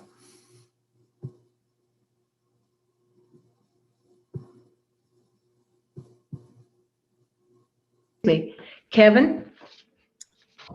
I don't have a whole lot to report. I went to a meeting of the Grand County Transportation Special Service District. And there was some discussion about trying to spend some of their funds on small projects, but Bill Jackson thought it was better to hold the funds for one of the bigger drainage projects like Jackson Street Phase 2 or something. And then I had a meeting with our redistricting consultants from Tufts University, and that was also attended by Chris Barrett and Quinn Hall. And hopefully within a week or two, we will have our redistricting website portal set up, and it's a place where people can submit comments or maps or ideas of neighborhoods that shouldn't be split up. And so that will, once that's up and ready for public view, I think it'll be a good opportunity for us to sort of, help inform the public what redistricting is all about and how we can try to ensure that we're going through a very open and fair process. Thank you, Kevin. Evan? Yeah, I had a brief meeting with the Boundary Commission. It was just kind of annual housekeeping, electing chairs, etc. It was unfortunately not very well attended, so I think that we're planning on having another one shortly once we can coordinate schedules to make sure everyone involved is there. This month is EMS month, and so I met with the EMS board, and great high functioning board, reviewed the evaluation for the director over there, as well as last night there was a barbecue for the staff and the folks running on the ambulance. So if you see any EMS folks around for the rest of the month, you can give them an extra thanks in celebration of EMS month. And that's all I got. Thank you, Evan. Gabriel? Yeah, so I just after our last meeting, I virtually attended NatCon 2021, which is the annual conference put on by the National Council for Behavioral Health. And I was sponsored by Four Corners Behavioral Health as the commission liaison to attend that conference. And I want to thank Four Corners for punching my ticket to be able to attend that conference virtually. Certainly, I would have preferred to be in Denver for an in-person conference experience. But otherwise, there are some advantages to be able to go back and sort of watch some of the speakers on demand, and so finding that it's been a valuable experience in terms of familiarizing myself more with some of the issues associated with behavioral health and how how it comes back around to the county here. On the 11th, I attended also virtually the UAC Board of Directors meeting. Not as much as I'd like to report from that meeting. Most attendees there were in person.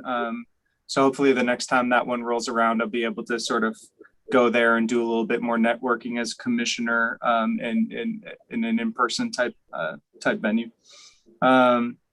I also, yesterday, there was an executive appropriations committee up at the state legislature. So I observed that virtually, and specifically the subject of the American Rescue Plan Act and the amount of funds that will be coming to the state here, and how we might start to position ourselves to to fund some, especially some infrastructure projects, but other areas with some of the windfall of federal dollars that'll be coming to the state. And also on that note, I was approached by our AOG to sort of make a request on behalf of the AOG of $40 million, 10 million for each county.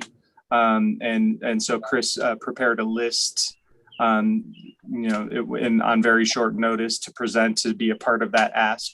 It's kind of unclear if the AOG was kind of jumping the gun in terms of if they're ready to appropriate. It doesn't appear that the state is really ready to appropriate funds in that manner, but it certainly doesn't hurt to try.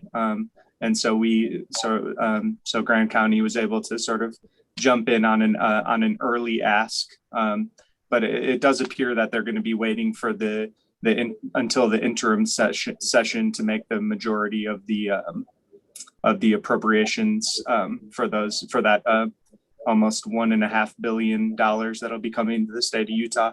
And if any members of the public or the commission are more curious or seeking more information about that ARP, American Rescue Plan Act, budget.utah.gov is a pretty good resource with some information on it. That's all I got. Thank you. Thank you. I will pull up my list.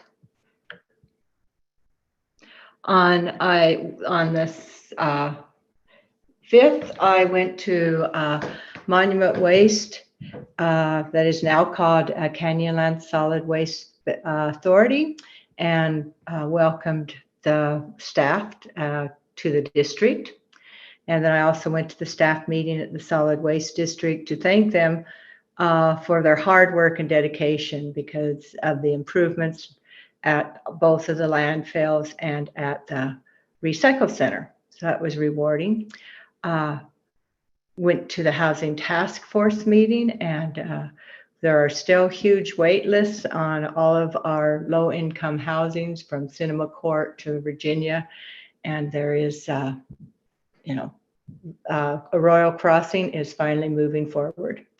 The Travel Council was on the 11th, and Andrea gave a presentation on sand flats. It was very interesting. One of the things that came out that the majority of the UTVs and ATVs that are going up there are privately owned over tours and rentals. On Wednesday, I had a virtual meeting with Ike White, the Secretary for the Office of Environmental Management, and he also serves as the Senior Advisor to the Secretary for Science, overseeing the Office of Environmental Management. He's the person who provides the top person as far as provides the leadership for the environmental legacy cleanup. It was a very exciting meeting because we're talking about the closure, and it looks like he's not at all concerned that our funding will go down. In fact, he has some hope that we will receive more funding for the UMTR project this year.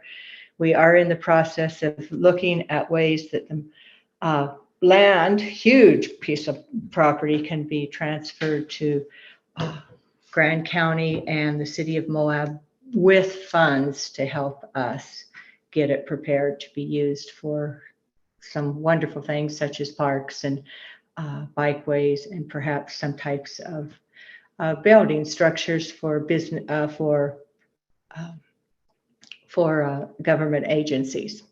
So that was really exciting. There was more tonnage moved in April than at any other month since the project began. That was exciting.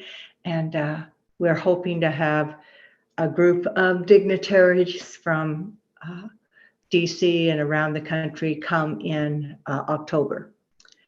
So, and then with Chris and Gabriel, and I think I attended a meeting, ARPA, with our lobbyist Casey Hill and Lincoln Shorts, to discuss next week's legislative session and possible monies coming to Grand County. Hopefully there may be a possibility of having some monies to help create affordable housing. Chris was at that meeting. He'll probably give you more. And let me see if there's anything else. I think that's it. Thank you. So that's the end of our commission reports. We are to elected official reports. Christina? I will give a quick update on Rally on the Rocks, which was last weekend, and I'm sure we all had our own experiences with that. But overall, it was relatively quiet, or quieter, in my opinion. I did speak with the sheriff, and so the stats I'm going to give you are only through the sheriff's office. I haven't spoken with the police chief, so I'm not sure if they also stepped up enforcement, but the county did do so.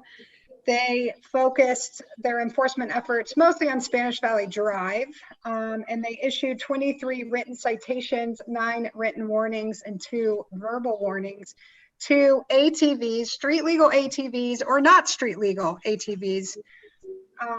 Most of these were focused on licensing and registration issues. By and large, we are not seeing speed limit violations. Obviously, there are some out there, but our deputies aren't seeing those. So almost all of those were for licensing and registration issues. This is about 30% higher than citations and warnings issued during Jeep Safari, just for comparison. I talked to the sheriff this morning, and as far as we know, there were no complaints to me, to him, or to dispatch about any illegal or egregious behavior on public lands by Rally on the Rocks participants. I did receive some citizen comments about increased noise to the south end of the valley, given that Rally on the Rocks participants were staying in overnight rentals in Grand County and then driving south in higher numbers than normal, since the trails that were permitted were in San Juan County. That is something that certainly we would be able to address in the future better than this year. Last week, we had our first training on our sound meters, so law enforcement was not up to speed to be able to address noise violations or potential noise violations during this year's Rally on the Rocks, but that will be different next year. We have 2 more trainings next week, and then we have the noise testing event at Sand Flats Recreation Area on the 27th. And from there, we will start more enforcement, but again, in our year 1 soft enforcement plan. Let me know if you have any questions. Thank you. Anything else, Christina? That's it for now. Thanks. Thank you. Quinn? So we've been just going along business as usual. We had our internal audit last week. We met with the internal auditors and we discussed the findings from the previous internal audit and then a few areas to improve. We have made significant progress on several of the fronts we discussed.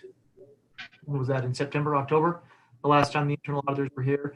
And we made some pretty good progress. We talked about a few more things. We've got a few more things to do, but overall we're looking pretty good and we've improved a lot of things in the last 4 months in a short period of time. So other than that, we're cruising along. Thank you. Thank you, Quinn. I don't see any other elected officials in the participant list. So we will move to Commission Administrator Report and Associate Administrator Report. Chris and Mallory. Thanks, Mary. I guess I'll start off with the American Rescue Plan Act funding that's been spoken of. Grand County has been approved for a direct payment from the federal government for $1.84 million for what they're calling stabilization funding. And so I'm working with Quinn to figure out how to apply and receive that money. But additionally, there's quite a bit of ARPA money that's gone to the state of Utah and built up. And so, as has been indicated, the state legislature will figure out how to appropriate that money and establish the programs for it.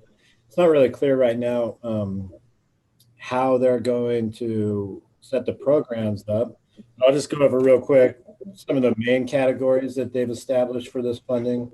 And at this point, we're talking about $1.6 billion across the whole state. And I don't think that actually includes the 2021 ARPA appropriations yet, which are still coming. But they have in their broad categories, revenue replacement, unemployment, solvency, and infrastructure. That's 630 million, a pretty sizable amount of that. And it's kind of a grab bag of a lot of different, what I would probably say are discretionary projects. We've got public health response and remediation. And another one for impacted economies. This looks like it's going to end up being grants to businesses and nonprofits who are negatively affected by COVID, including arts, culture, live events, hospitality, small businesses, et cetera. And so it sounds like that would be another resource for our local businesses. Next up, water infrastructure. So I'll be keeping an eye on that, especially with regard to Thompson Spring and our stormwater project. Next category is networking and broadband and education, remediation, emergency preparedness, access to justice, and then the last is housing and homelessness. I listened to the Executive Appropriations Committee yesterday, and they did approve programming for about 543 million of that money. And so I couldn't really tell exactly, how to apply or anything yet, or if they've even determined that. I know that the AOG or AOG was hoping that they would get a big block of that funding and then kind of administer it. I'm kind of thinking that that's probably not how it's going to work. But anyway, I did submit a list of capital improvement needs to our AOG. And just from looking at the list of eligible projects from the state, I'll probably revise a lot of those things to more closely match what the state's looking to fund. Of course, affordable housing is fairly notable, and they did make a big approval yesterday for proceeding with affordable housing. They did, however, kind of mention quite often that they wanted to tie it to up zones and density increases. So I don't know how that would shake out, or if we can use our HDHO approvals thus far, for that or what. I'm not sure how it's going to work. But there are quite a few funding opportunities there, and so I'm going to keep a close eye on it. There's also the big, what they're calling Biden infrastructure plan that's working through its way through the federal legislature right now, and that could be another, major opportunity for infrastructure upgrades. So this is a golden time, really, to kind of pull out all your big, hard to fund projects and see what we can do, to get a lot of these things done. So I'm trying to get poised to be ready to go when the opportunity arises to make application and track all this stuff.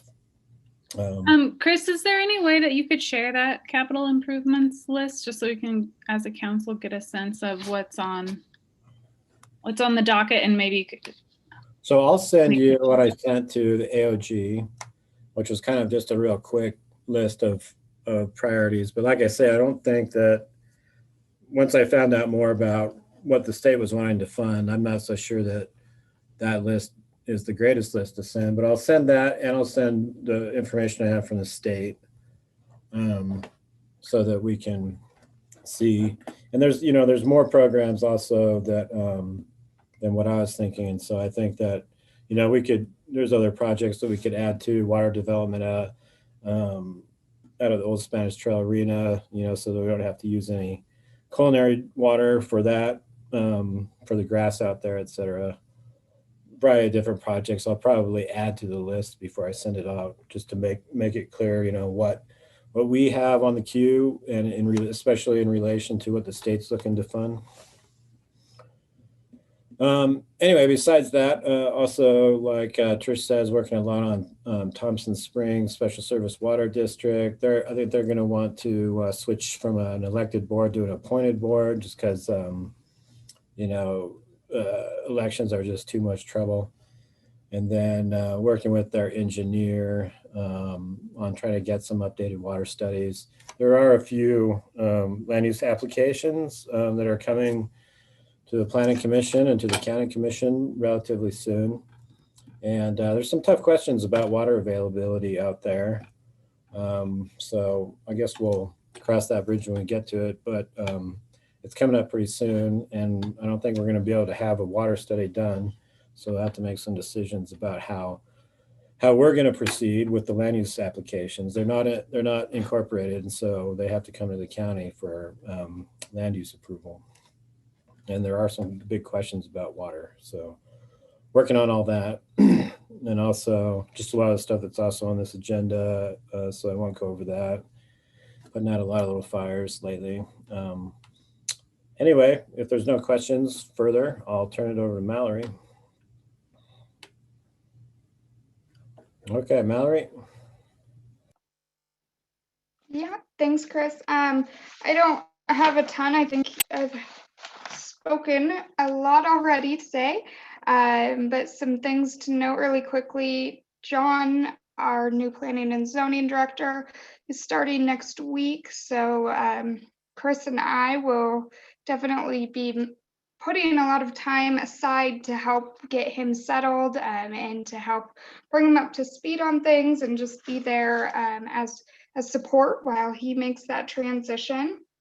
A little further out, once we do have the purchasing policy wrapped up, I'm hoping to dive into both the grant and surplus policy. We do have a surplus policy, but it's another one that's pretty out of date, and that update should be easy, knock on wood.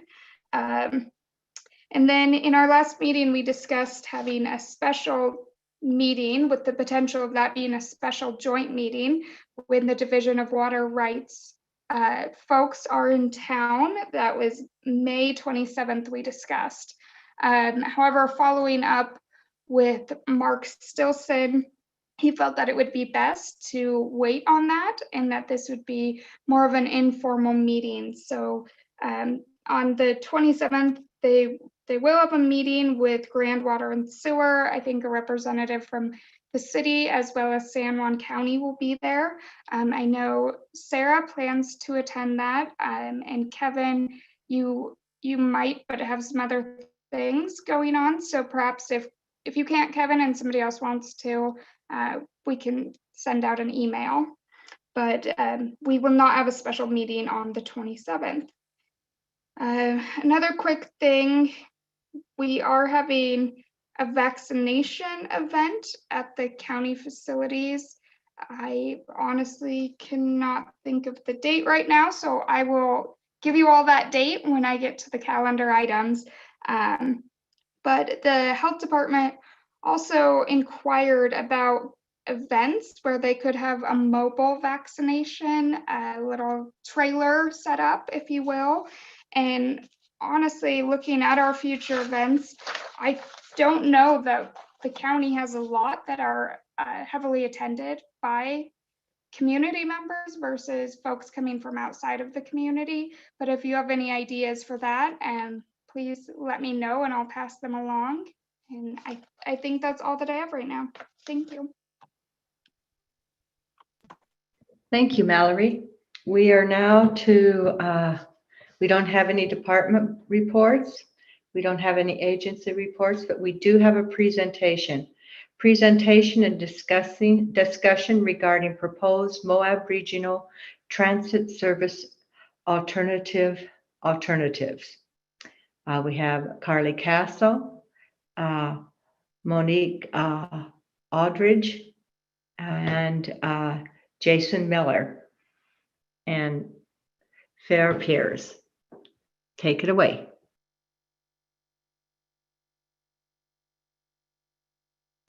Great. This is Jason Miller with Fair and Piers. Let me get started here. Thanks for having us tonight. And I think Carly's actually going to get us started. So. Hi there. Yes, I am. I'm having a little technical difficulties. Can you guys hear me? Okay, great. I see Sarah nodding. So hi, commissioners. In case you haven't met me yet, I'm Carly Castle, Moab's Deputy City Manager, and I'm happy to be here talking about a transit pilot project that both the city and the county have been working toward for more than a year now, and it's really been discussed for several years. UDOT asked me to be here so that I could give some background on this project, as well as the Hotspot Funding Initiative, basically like how we got here and where we're going and why. So Perfect, Jason. You read my mind on that. So let's start back in 2018 when the Moab region received a $10 million grant in transportation funding from the state legislature under the Recreation Hotspot program. So these hotspot funds are administered and overseen by UDOT. And to be considered for this funding, a transportation project needs to fill 3 statutory criteria. The project must reduce traffic congestion, it must support economic development, and it must increase recreation and tourism. So in 2020, the City of Moab convened the Arches Hotspot Region Coordinating Committee to develop and recommend a suite of transportation projects for this hotspot funding. This committee consisted of 3 city council members, 3 county commissioners, and a representative from the Main Street business community. And the committee spent about 8 months in coordination with UDOT, developing and vetting projects. And they ultimately recommended 3 of these projects for funding. One is a dispersed parking or median parking project throughout downtown Moab. There's also the Spanish Valley Trail, which connects Arroyo Crossing with the Mill Creek Parkway system. And finally, this committee recommended the development of a 5-year pilot transit program, and that's the one we're here to talk about today. All 3 of these projects got unanimous approval from the Arches Coordinating Committee, and then in November of 2020, they got approval during a joint city council and county commission meeting. This was important because both the city and the county have financial and project management responsibilities that go along with these projects. So it was important that both bodies signed off on them. So specifically regarding the transit pilot project, UDOT has agreed to cover up to 1.5 million in costs. And for now, what they're proposing is for the first 3 years. And in the city and county or the local community, we're on the hook for the remaining 1 million. This financial commitment was discussed during that November meeting when this was adopted. And we even reviewed a draft joint resolution that made such a commitment, but we've left final adoption of that for another day, like today or in the next few weeks, when the project was more fully developed. So UDOT is here to present you with the transit options they've been developing over the winter, and then to have us, the local community, reaffirm our financial commitment to a transit pilot. And once UDOT gets that from both the city and the county, they'll recommend it along with the other 2 projects to the Transportation Commission for final approval. And yeah, with that, I'll turn it over back to Jason with Fair and Peers. Are there any questions about what I kind of went over, or can't necessarily see all of you, so. Is there also a joint funding resolution for the Spanish Valley Drive plan? So that one doesn't require the local community to provide matching funds. Okay.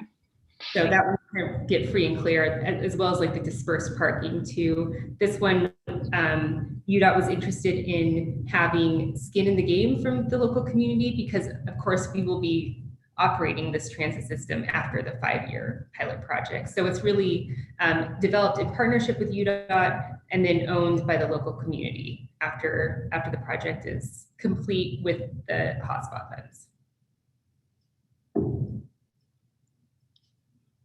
Great. I think it's all yours, Jason. Okay, great. Yeah, if any other questions come up throughout, feel free to go ahead and ask those. So yeah, I'm Jason Miller with Fair and Peers, project manager hired by UDOT to carry out the planning of the study or planning of the service. And like Carly mentioned, we started this project early this winter. Oh, I should mention I'm joined on the call by John Nepstad, who some of you may know from some of the historical work that Fair and Peers has done in the area. And then also Monty Aldridge and Jeff Saunders from UDOT. And so if any particular questions come up relative to UDOT specific issues, they're on the call to help answer those. So we got going a few months back. We're moving forward quickly. We have developed some system alternatives for consideration.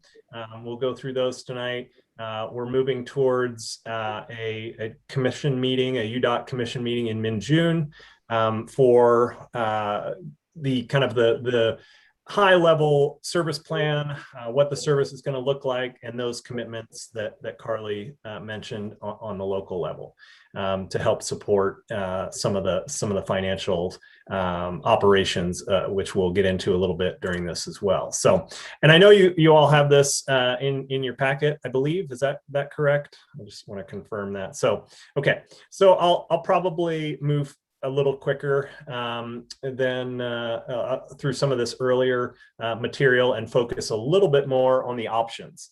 But we did have, we started the project out with stakeholder interviews and background research, analysis, and you see some of the themes and characteristics that came out of those interviews.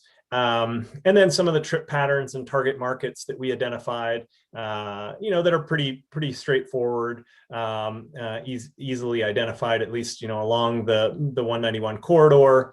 But there's certainly some challenges that we identified as well. And these I'll spend a little more time on. I think it's important to note that, the bus will be stuck in the same traffic, peak traffic, at least initially.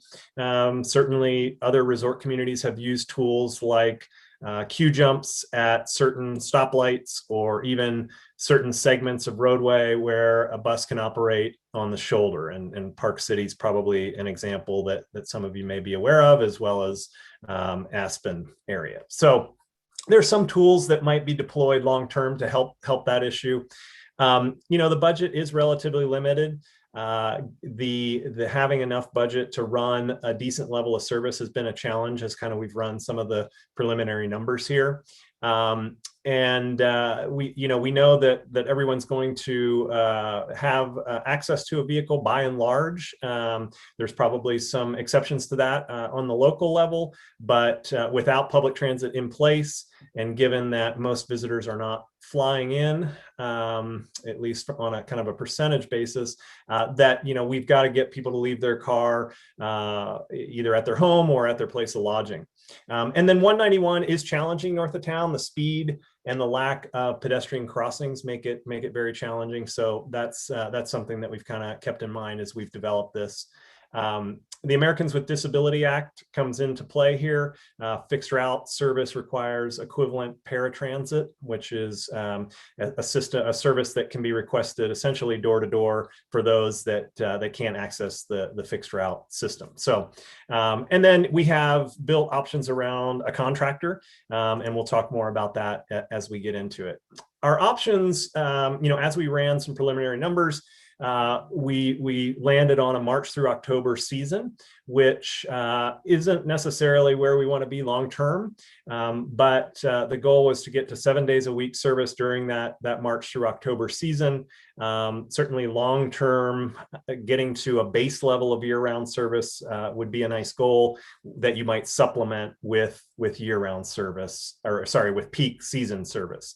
That's kind of the model in other resort communities, having a base level of service that gets increased pretty significantly during the peak times. So, for some of the fixed route options, we assumed kind of a mid-sized bus, a cutaway bus, or a shuttle bus, airport shuttle bus, think body on chassis type bus.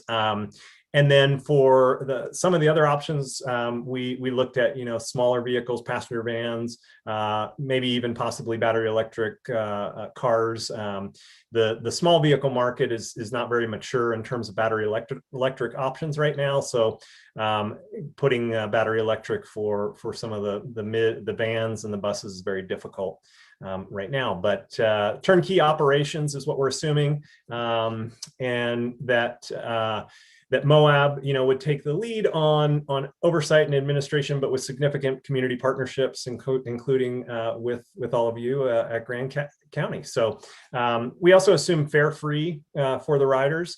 That's a tool used in other resort areas to really build ridership and make it easy for everybody to use. So fixed route, that this is what most people think of when they think of a bus service. Established stops, established schedule, and I mentioned that ADA requirement.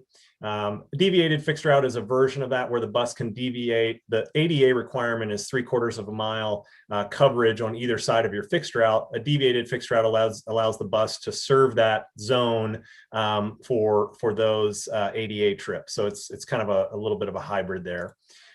And then we have a lot of options, or several of the options developed with microtransit. So microtransit is, think of the bus meets Uber and Lyft. So it's powered by a real-time ride matching app, but typically in kind of a van configuration. You see here the picture of the Aspen Downtowner. Hesitant to use that picture because this vehicle platform has not been good for them. They are moving away from that vehicle platform and into traditional passenger vehicles and passenger vans, just for reliability, charging, and really safety issues is another big consideration there. So, but lots of examples. Just today, Summit County took, as some of you may know, they have taken over service from Park City Transit for parts of the county there, and they just started up their microtransit piece of that service, of that system today. They will be implementing a new fixed route system that will also have some dynamic kind of capabilities to it as well in July. So success factors are really just having connections from low to medium density to key destinations, being able to group trips. That's a key aspect to it, to try and perform a little bit higher. It will never perform, though, I will say, as high as a bus. It's kind of the geometry of it, that a bus running linearly along a corridor, not having to pick people up right where they might be, or right at a cross street near where they might be, is going to be more efficient from kind of a ridership standpoint. But this microtransit is highly convenient. And there's different models. You can have point to point anywhere within a zone, totally dynamic, totally flexible, or you can have established stops, virtual stops, that kind of thing. So you just see some of the examples here pulled from some real life examples from different service maps throughout the country. So I'll just step through the options. Are there any questions? I'll take a pause there about kind of the Transit 101 and microtransit pieces. Were you were you recommending a fixed route or a hybrid, or are you just throwing those options out now? Yeah, that's really the point of a meeting we had recently with Moab City Council, and then this meeting tonight is to really get feedback. Okay. I think we've got a sense of some of the leading options at this point based on our discussions with the city, as well as with UDOT and with the stakeholders that have been involved with the project. So we can talk a little bit about that. So this option here is a fixed route that would have a paratransit and microtransit zone.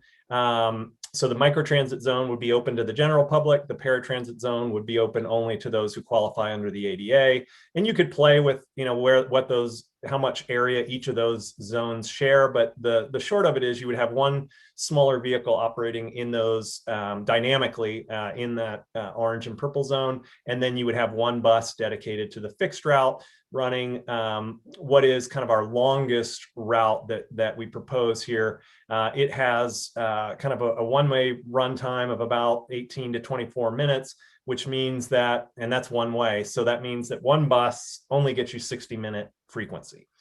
To really get to higher levels of ridership, 30-minute frequency is kind of the gold standard for really building some ridership and getting folks on board. It becomes much more convenient if it's every 30 minutes or even more frequent long term. So And I will say, given the budget, we're kind of constrained to basically 2 vehicles in any of the options.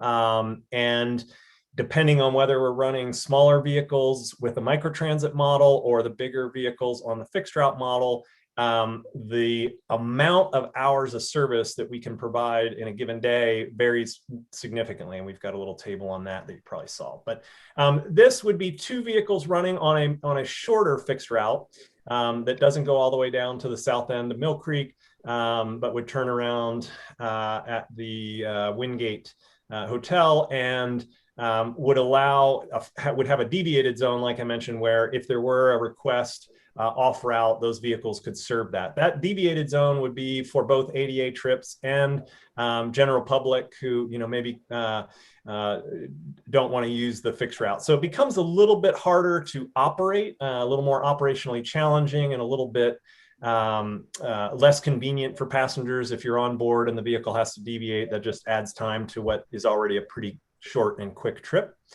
Third option here is 2 smaller vehicles, could be vans, could be electric vehicles, or maybe 1 electric passenger vehicle and 1 van, but it would be a much bigger area that we can serve, has the lowest ridership potential. And again, kind of getting back to that geometry and frequency, it just is hard to give you a sense of that. The microtransit real world examples right now perform at about 3 to maybe 5 passengers per hour, per vehicle hour, that is. So every hour that the vehicle's in service, you can expect to serve 3 to 5 people.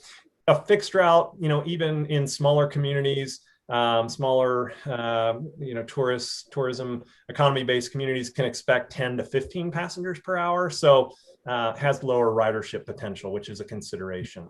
So we had developed these 3 options, and then we had conversations with the stakeholders and City of Moab. We developed an option 4, which is an option much more focused on, at least on the fixed route side, and we're calling it's a flex route, in that we shorten the route to allow 1 vehicle to be able to get 30-minute frequency. And given that, we focused the flex route on the north area. So all of the lodging areas along that, it would again have fewer time points. So maybe, and the time points I should mention are just for illustration only. They're not meant to be exact locations, but you would likely have with this system less established stops and more flexible stops where people would have to make a request to get picked up, anywhere within the blue area.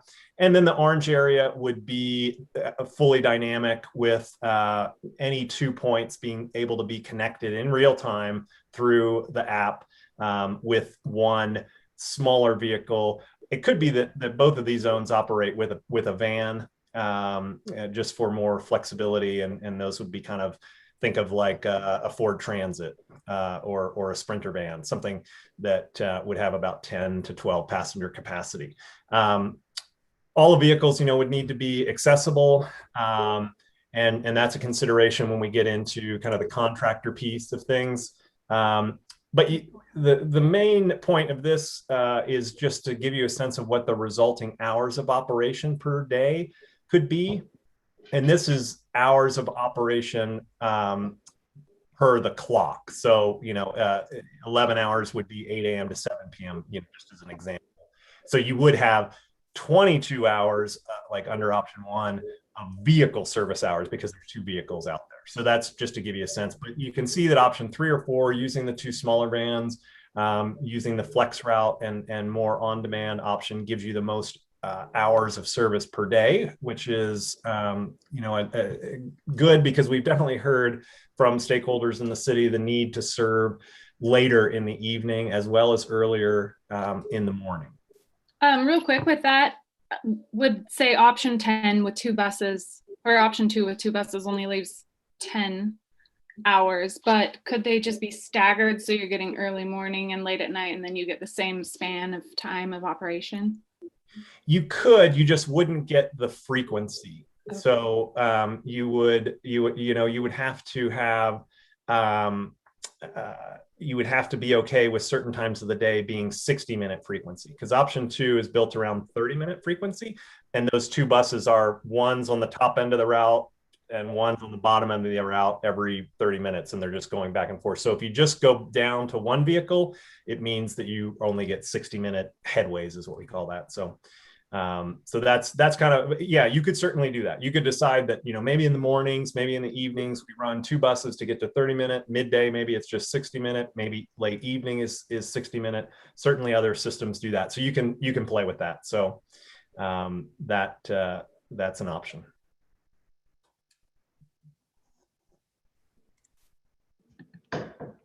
So roles and responsibilities. UDOT, City of Moab, partner organizations. So in general, UDOT is administering the funds, overseeing the funds. When the system receives federal funding, you know, there's compliance issues that come into place, oversight that the state is responsible for carrying out, periodic reviews. And then the city, you know, given the kind of role or the assumption that the city would administer the service, not necessarily fund the entire service, but administer it. You see a lot of the administration functions, and at least you know, a good chunk of the stops and on-street infrastructure are within the city. Some fall within the county, so that's a consideration. And then partner organizations, the county, you know, I think between the 2 columns of City of Moab and partner organizations, you know, Grand County is going to have pieces of both of those columns. And then your contract operator would be responsible for day-to-day deployment of service. So you wouldn't be, no one's, you know, expecting that the county or the city is going to get into the transit game right away. You might want to long-term, but at least in the 5 years of the pilot, the assumption is that there would be a contract operator. And so under that turnkey model, you know, you see some of the pros and cons there, but I think the key point here is the contractor does supply everything necessary for day-to-day operations, you know, including spare vehicles, supervision of the service, necessary dispatch, the technology for the microtransit piece.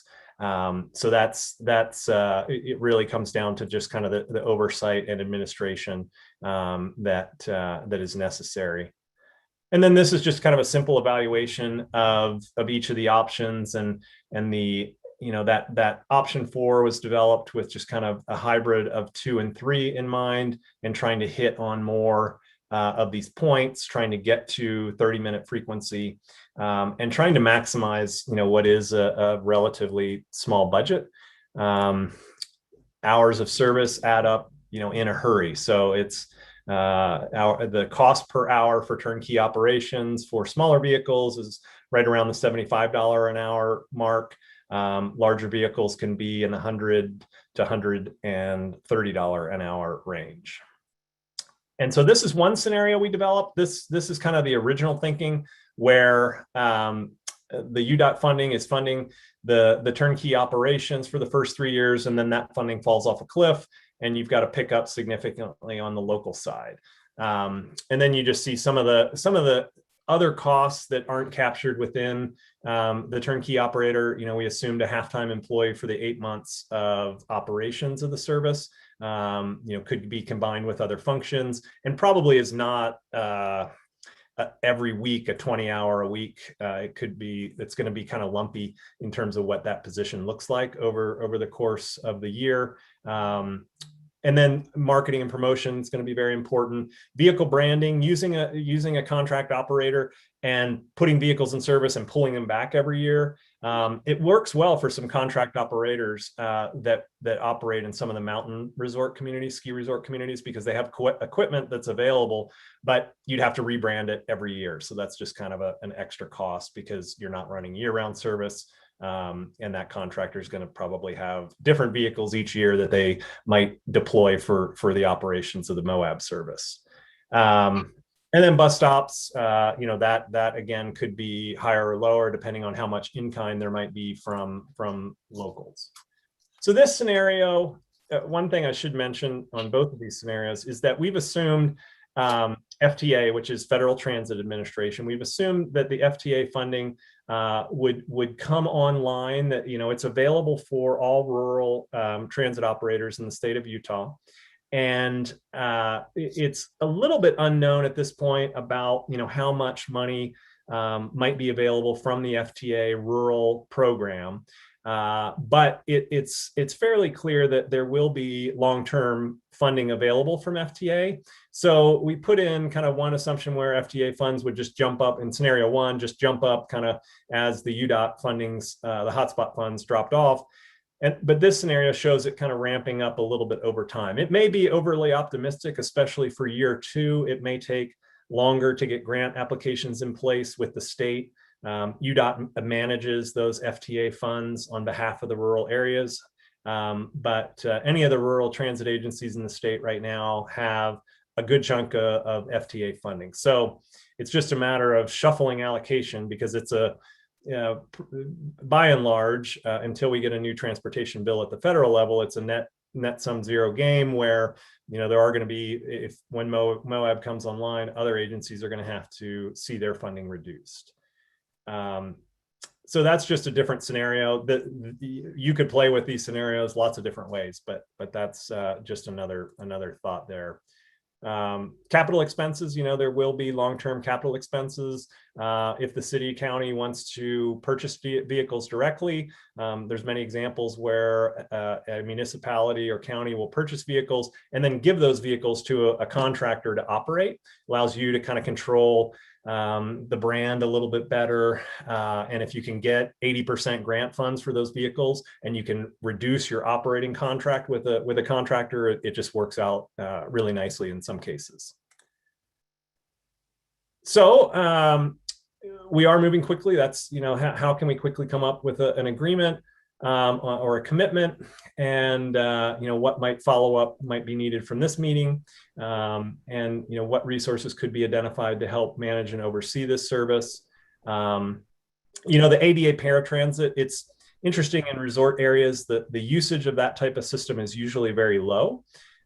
So there are some examples out there where a city or county will contract with a contractor and then have the ADA van, a small accessible van, in their own fleet, and they'll serve those, you know, handful of trips a week with their own staff. Could be a real money saver in certain examples, depending on which option you might think about. So with that, I will stop talking. Questions from the commission? This is a lot. Yes, Sarah? I've just clarification on the microtransit in option 4. Are you envisioning, like, is that like a small van that would zip to somebody's house and pick up them and then zip to the neighbors and pick up somebody? Is that like a complete free-for-all within that route? Correct. And they're trying to combine, you know, the goal of it is that it would be combining trips in real time. So it's, you know, not necessarily that you're going to, like you do with Uber or Lyft, be able to just get from point to point very efficiently. It may be that, okay, now the vehicle is going to deviate over here to pick someone up, and it's generally going in a direction towards downtown, but you may have a little bit of a circuitous route to get there, because you want to try and combine those trips as much as possible. But it's all real time. So they have an algorithm that drives that, and the driver is getting fed those trips to their tablet in real time. So they would be potentially waiting a really long time? No, you know, the assumption there is that we would have a response time of an average response time of 15 minutes. And that's kind of driven by the square mileage of the microtransit zone. One vehicle typically can serve a 5 square mile zone, as you see here in option 4, just about 6 square miles. You know, it's going to be able to respond within that kind of 15-minute average window, and hopefully not longer than 20-minute response time. And a lot of trips are going to be less than that. So that's some of the modeling and some of the things that we're going to be doing as kind of we get into the full-blown service plan, depending on the option. Was the thought with that to service the community more, or the visitors? Yeah, so this I will say, I think this option tries to do both. You know, it tries to focus the scheduled service where there's the most lodging properties and where things are more dispersed in the south, it can serve both visitors and locals, and provide more access to the community while still generating, pretty decent ridership overall.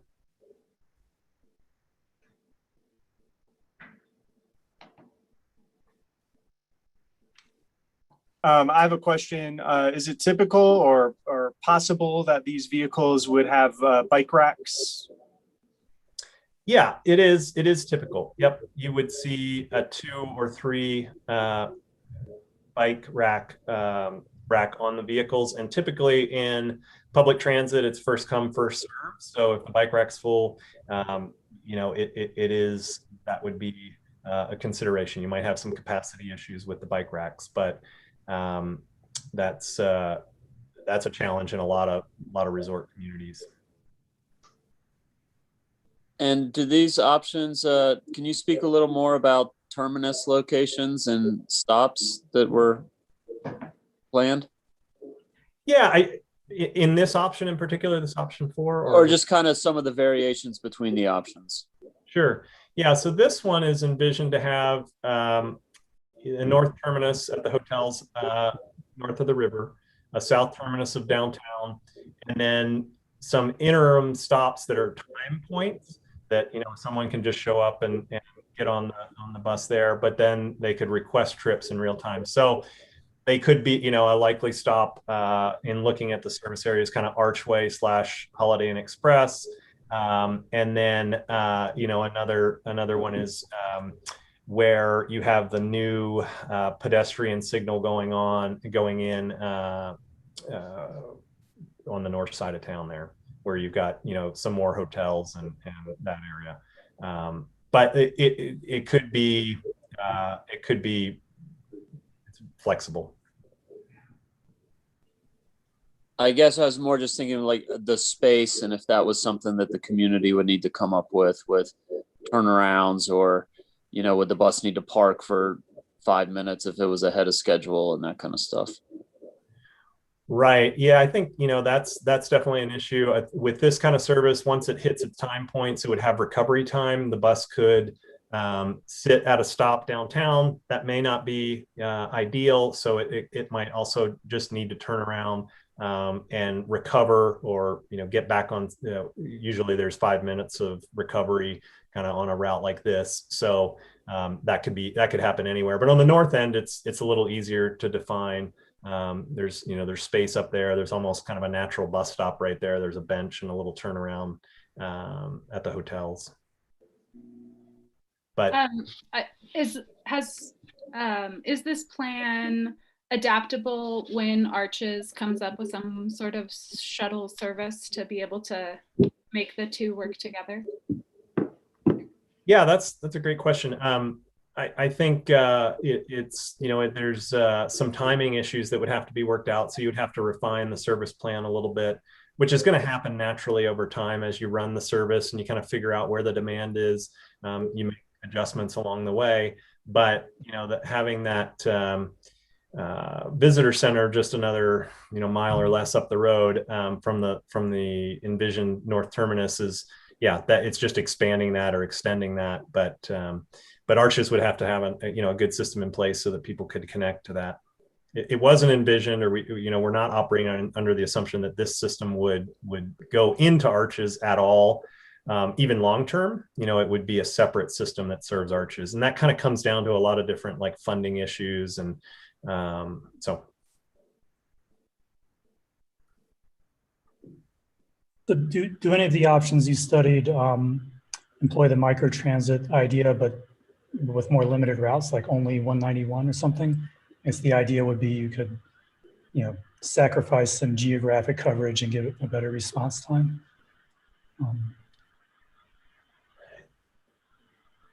Yeah, that I would say, all the microtransit zones could be smaller to get a better response time.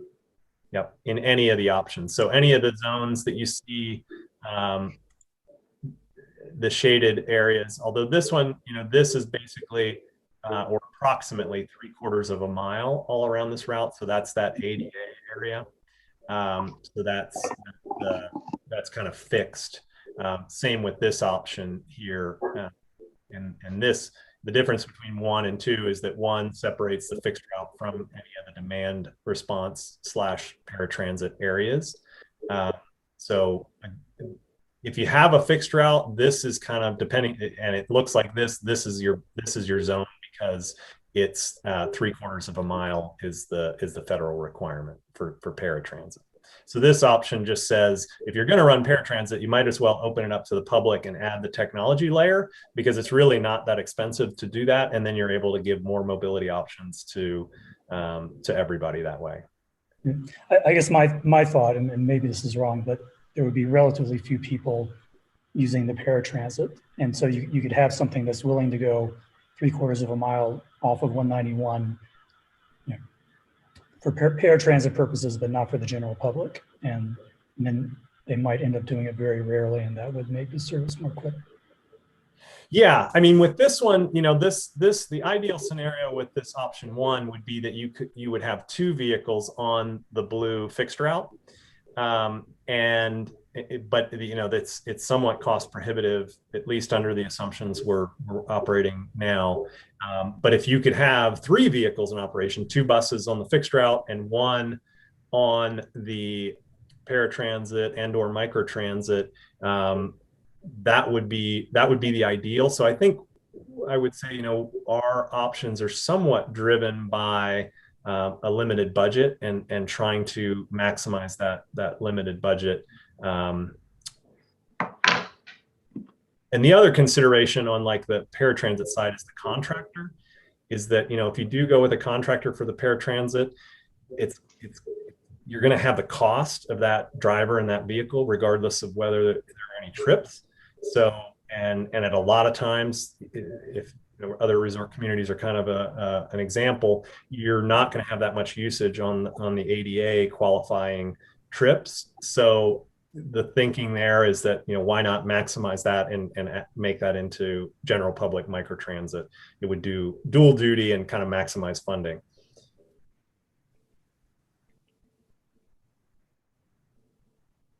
And are there any, is there assistance from UDOT in finding contractors, or from Fair and Pierce? Like, I don't know if we have local contractors queued up ready to jump on this ASAP. We are on board to do not only the service plan, the financial plan, the operating plan for the system, but also develop the RFP that would go out to any interested provider. I will say that, like, local providers are also often interested when they hear about an opportunity like this, but then when they hear that one of the vehicles needs to be one or both needs to be accessible with a wheelchair lift or a ramp, the interest goes down quite a bit. So you generally look to then kind of more regional, or not maybe national, but more regional potential contractors. And I mean, I'm unfamiliar with if there's much of a market regionally for, if there's experienced contractors that might have kind of seen this coming down the track and are excited to throw their name in the hat. John, do you want to? Yeah, I was just going to say, Grand Junction, or Mesa County and Grand Junction, they outsource this. They do an RFP every 5 or 7 years, and it goes out. There's some publications, trade journals, that goes out nationally, and they get great response. And I believe it's a national company who's doing their service right now. And I know Jason's talked to a firm. I don't know if it's on the Front Range, Jason, or not, but I think you would get interest. There are ways to advertise this in transit-specific publications. Providers would pay attention. Yeah. It wouldn't be, obviously run it in the local paper, but it would be not, like Jason said, not so much national, but it would definitely be advertised well in the West. I guess with that in mind, with Jason's kind of point that some details might kind of cause cold feet, I really like this. I really would like to get it off the ground. I'd like to kind of see it running as soon as possible. I, for one, really like the longer route. I think fixed routes stretched in farther south into the valley. I would like to see that. I think that might kind of drive some ridership. I think it might serve locals a little more, but I definitely understand that there's hurdles.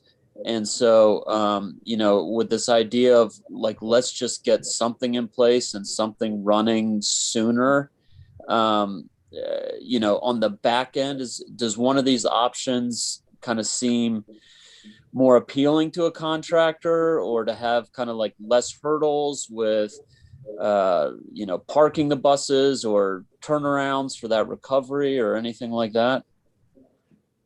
I guess if you were in our shoes, which option might you steer us towards, success as a foundation to grow from?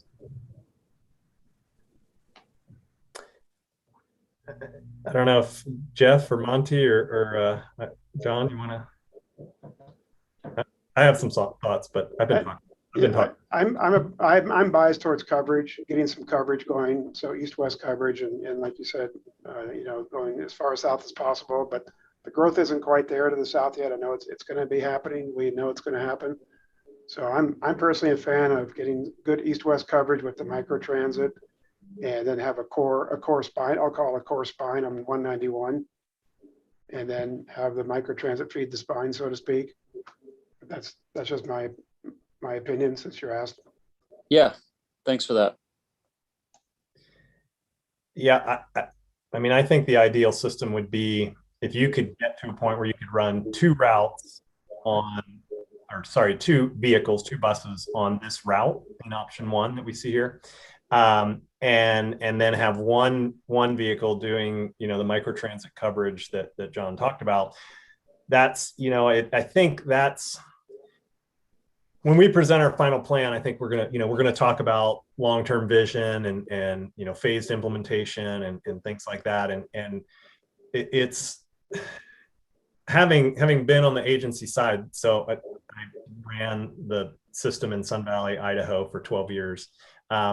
I will say that, good planning, good thinking, the funding will follow. And I think it's always scary at the front end, of this kind of effort for all of you and in the positions you're in to think about jumping into this game. But I think the demand's there. And I think the opportunity for developing funding over the long term, apart from using your general funds, it exists. So I think that's, and you have the unique opportunity of having the seed money from UDOT, which most systems, when they jump into a transit, that's not an option. So it's a great opportunity. So that would be my answer, is that and that system probably costs you more like $700,000. Just on the turnkey operations to run two buses on the fixed route and one bus in the microtransit. That would be ideal. But we have some other options that are a little bit more hybrid options that get it, because I will not argue that fixed route is, it's the best way to go. Like I mentioned, running a straight route, that's the most efficient. But with that, 30-minute frequency is kind of almost, I won't say required, but it's pretty necessary in a resort community to have at least that level of frequency for at least good chunks of the day. And I guess I'd also recommend, we shouldn't get, no pun intended, wrapped around the axle of the wheel too much on this, because to a degree it's important, but we're not building a train where we can't make adjustments later. So there's flexibility. Obviously, these are rubber tired vehicles with steering wheels, so we can, the provider, once they start getting feedback on productivity in terms of ridership, et cetera, the contractor will very likely make adjustments along the way. So there's definitely some knobs and dials to adjust once the system gets up and running to optimize ridership and coverage. When you guys were kind of evaluating how far south to go, was there, can you just briefly speak of some of the considerations of where a southern terminus made sense? Yeah, I think once you get south of Mill Creek, there's certainly, pockets of demand, but the operational considerations, the distances involved, make fixed route less of a viable option. Again, yeah, I guess, especially because of the budget. So basically, the south terminus was either Mill Creek, with kind of the exact details of how the bus, like I've been down to your community now twice and have looked at it closely, and it's still a little challenging in my mind how we actually get, especially if it's a bigger bus, how we get that bus turned around. I think it's possible. The one that's pretty nice in my mind is and I think I've got it right, the Wingate, because you're able to pull in there, pull up to their front entrance, come out. We're going to have a left turn on both ends of the route, an unprotected left turn, which is always a safety consideration. But those are the two kind of south terminus ideas. Well, I guess when you're talking about the pods or pockets of possible land, that Mill Creek area, the college is coming online. I could see a lot of college kids being interested in this. We've got the big affordable housing, or some denser housing coming online at Arroyo Crossing.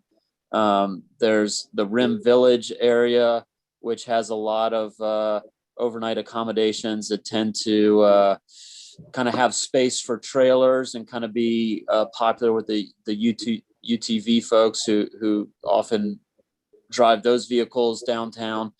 And that is adjacent to some county property that we might be able to develop a turnaround at the Old Spanish Trail Arena.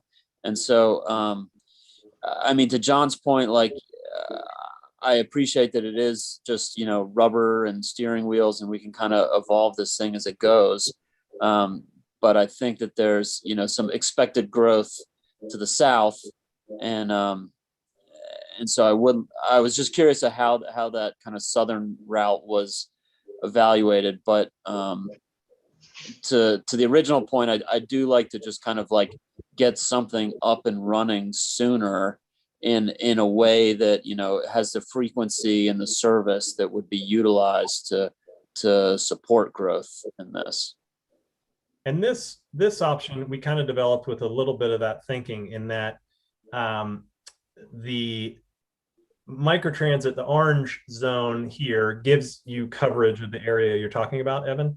And it would, the nice thing about microtransit is you get really rich data from the system, right? So these are the providers of the technology are tech companies, and they love data, and so they can provide you really good data on where the origin destination pairings are.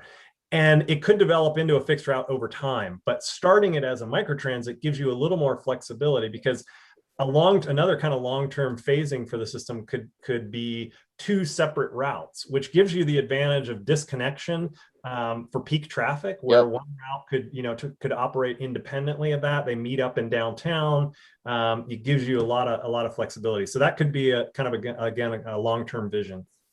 Yeah, I really like the idea of just closing a couple blocks downtown. Is Monty listening? And we can just kind of like run the bus to the north end, have a nice pedestrian mall, run a bus to the south end, and just, move 191 out of the valley. A full disconnection. If Monty can get to unmute quick enough, I think he could. Evan, this is Jeff Sanders with UDOT. Monty's kind of in and out. He's traveling. I'll make sure to pass that along to him, though. Thanks, Jeff.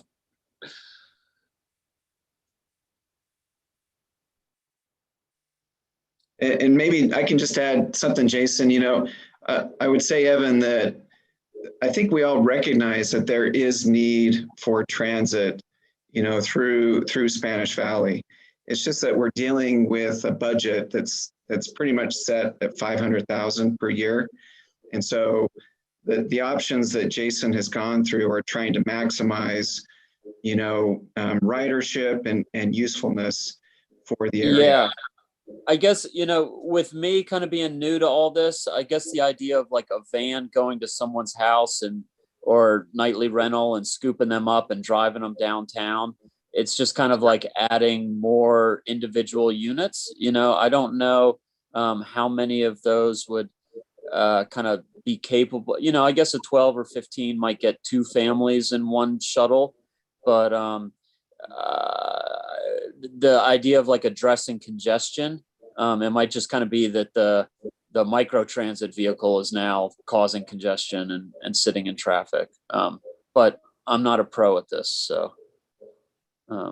I think you've got a point there that it's not moving the needle much, the microtransit vehicle. I think it is a net positive. It's just probably not, especially in the early years, much of a net positive when it comes to congestion and traffic, knowing that, it's probably going to move 3 to 4 to 5 people on average per hour.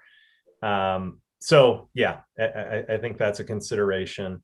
But it does allow you to experiment in this area and do it within the budget we have.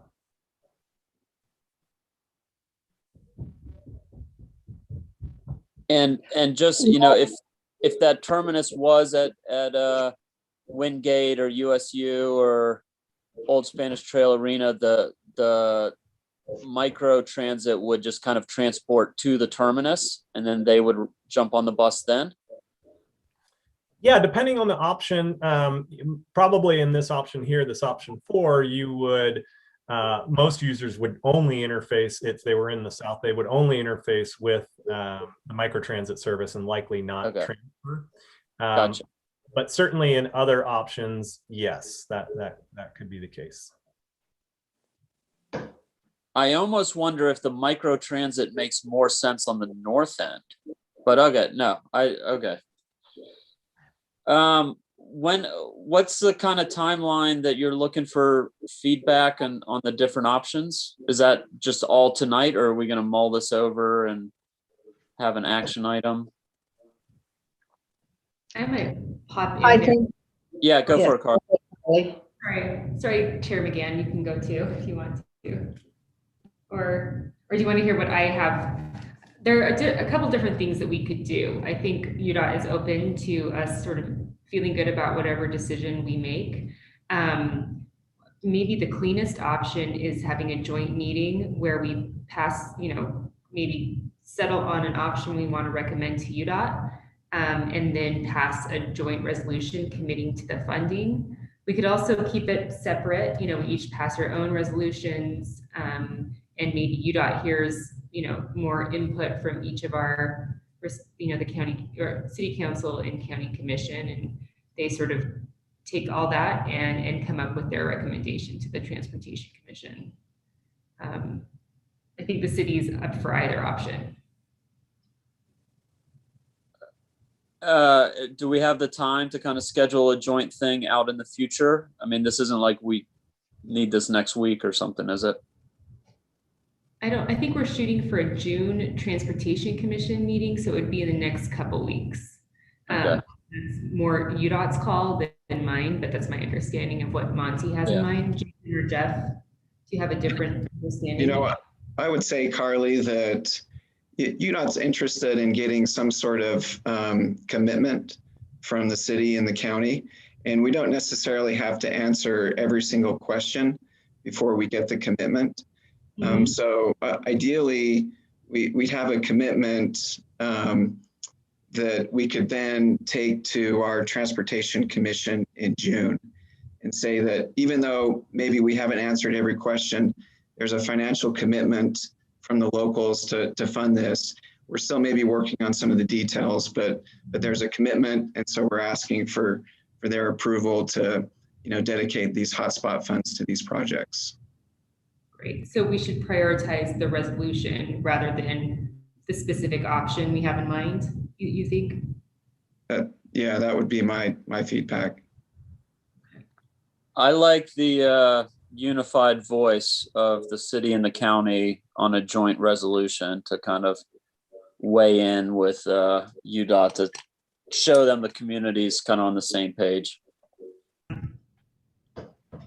Is there the opportunity for our funding to come from the transient room tax, or is that not possible? I think Chris is more of an expert on your TRT than I am. I don't know. I guess I'd have to look into it. I think that there's some possibility of it. And I'll have to talk with Christina, who just joined, I think, but I can look into it. I'm not really sure. I mean, one thing to say is that, our mitigation side of our TRT, which is where the sort of transportation allowance is, is kind of all used up. And so if we use TRT for it, it would just mean that we would have that much less money to send to the general fund, which in a roundabout way means that we're just going to have to pay for it out of the general fund, because we don't really have any extra TRT floating around. But if we could use it from the other side, the tourism side, then that would be a different story. Well, I say we buy some rolling billboards to promote tourism, and we can put people on them and drive them from hotel to hotel. Oh yeah, there you go. So I don't know that I've heard, and while I'm on the mic here, I mean, what kind of funding commitment are we talking about? I think there was a slide in here. Can you jump back to that? That was. Yeah, it's about $1 million total from the local community, but there are different options over how many years we spread that out. And we'd be leveraging FTA funds at the same time. So $1 million, but over varying periods of time. Yep. And that's between the city and the county and whoever else wants to get in on it. Yeah, and FTA too. Yeah. So in the first 5 years, explain the financing one more time. I want to make sure I understand it. Well, for the first 5 years, what? The big point is they're offering to give us $1.5 million, and I don't really want to walk away from $1.5 million to fight congestion. Okay. So when Jeff, let me just ask, Jeff, you're wanting a commitment in the form of a resolution, and then an agreement will follow? Yeah, we would like, would like to see a resolution. That's right. And then, questions of exactly how the funding is going to work. That's going to be, I think, an agreement and a negotiation between the city and the county. Some of these details of service planning, I think that can get worked on over the course of the next month or two. But yeah, in the short term, some kind of commitment. Yeah, I was thinking an ILA, Chris, or an MOU outlining the roles and responsibilities. Yeah, so for this, I think we'd need to do an ILA. Okay. Yeah, I think we can discuss a little more, and maybe if the commissioners want to review the various timeframe options, or I don't know if that's important at this point in time. I think it is just, you remember, this is a competitive award. There's other communities that are going after hotspot funding. And so that, $1.5 million that's looking to be awarded, if we don't want it, there's plenty of other communities that do. And so it's kind of one of those, we're going to get more back. Earlier we were talking about, we buy a dozer and sell it back and make $1 off it. Well, here we can, as a county, we could invest $500,000 or whatever, and then get $1.5 million from the state. So, well, yeah, I understand that, but and I think it's a great opportunity, but we do have to be somewhat careful. I mean, in the past, there's been big free money that we've capitalized on, and maybe not entirely realized how expensive it's actually going to be in the long run.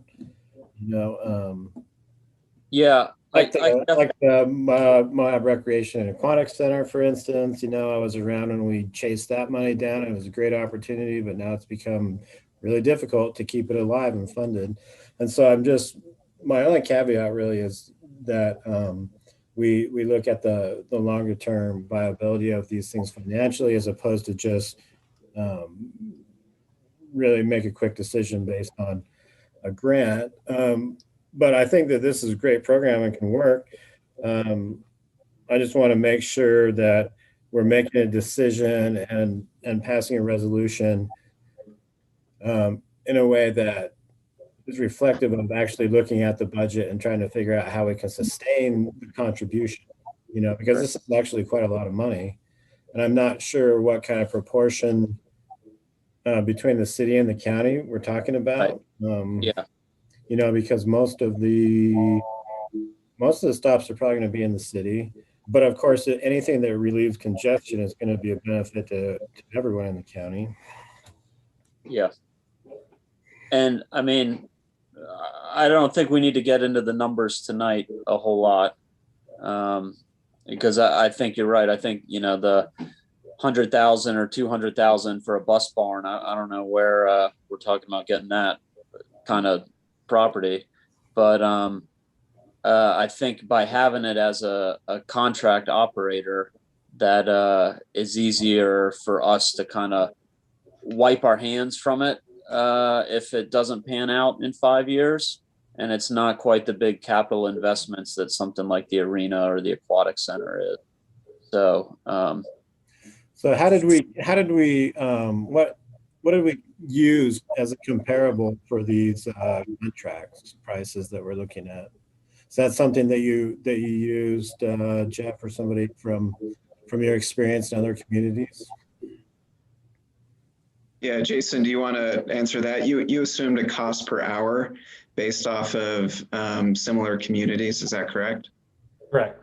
Yeah, on the smaller vehicle side, we used an assumption of $75 an hour. On the larger vehicle side, we used 110. The 110 might slightly be under market. I did talk to an operator in southwestern Colorado who contracts for public service. They do public transportation contract services for Telluride area.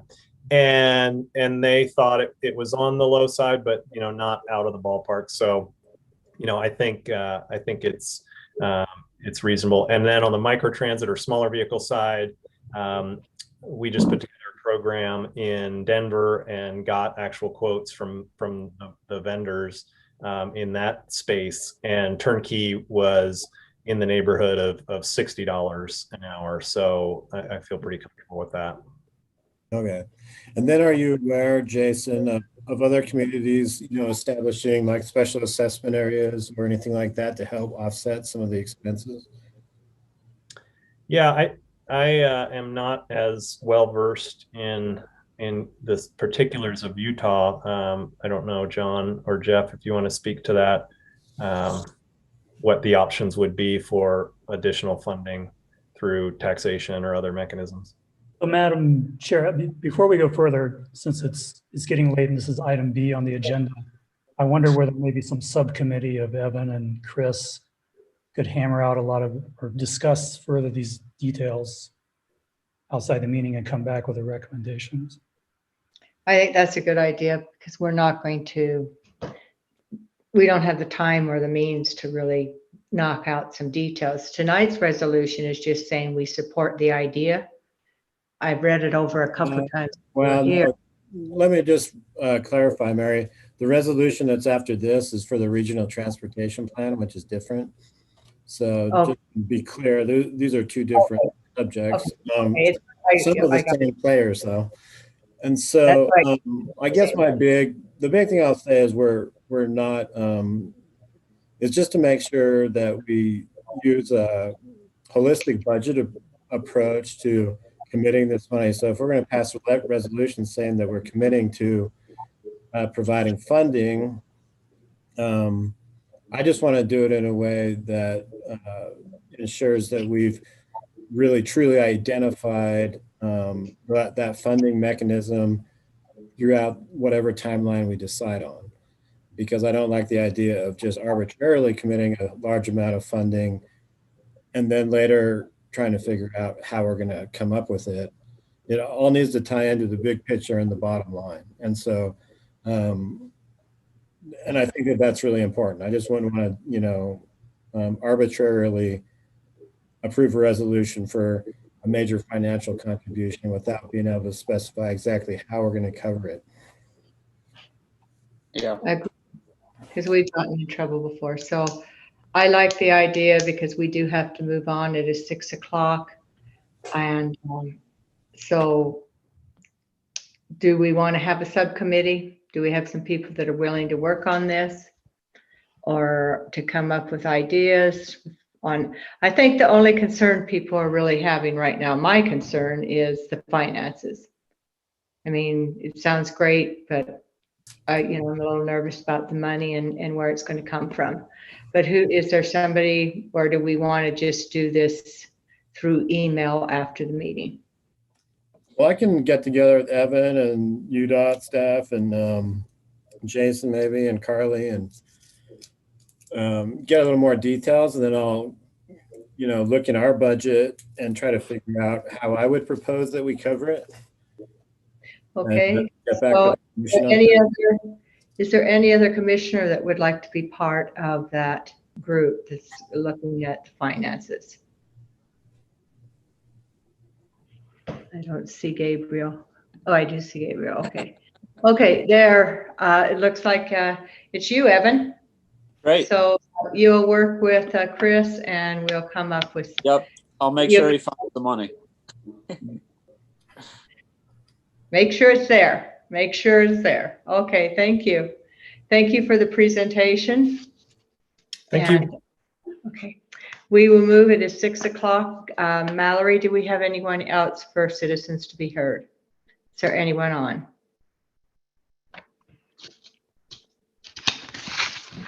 Okay, we are to item C, adopting resolution indicating support. Well, excuse me? Oh, sorry, my mute. Can you hear me, Mary? Yes. No, I can't.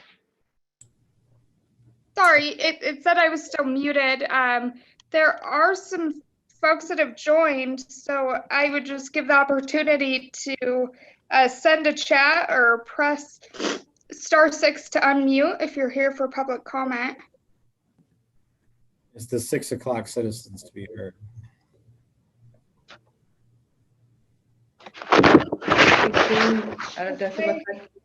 I don't see anybody, so I think we're okay. Good. So let's move to item C, adopting resolution indicating support of the Moab and Spanish Valley 2050 Regional Transportation Plan prepared by Fryer and Piers, May 4th, 2021. Okay. Monty? I don't know if Monty's on. Matt, you want to lead the discussion on this one? Yeah, this is, recently we completed a transportation plan, and this is a long-range plan. We're looking 25, 30 years into the future. And it was really an effort between UDOT, Grand County, San Juan County, Moab, and Sitla. And from the county, we had Bill Jackson, who participated. Bill, I don't know, did you want to add anything about this plan?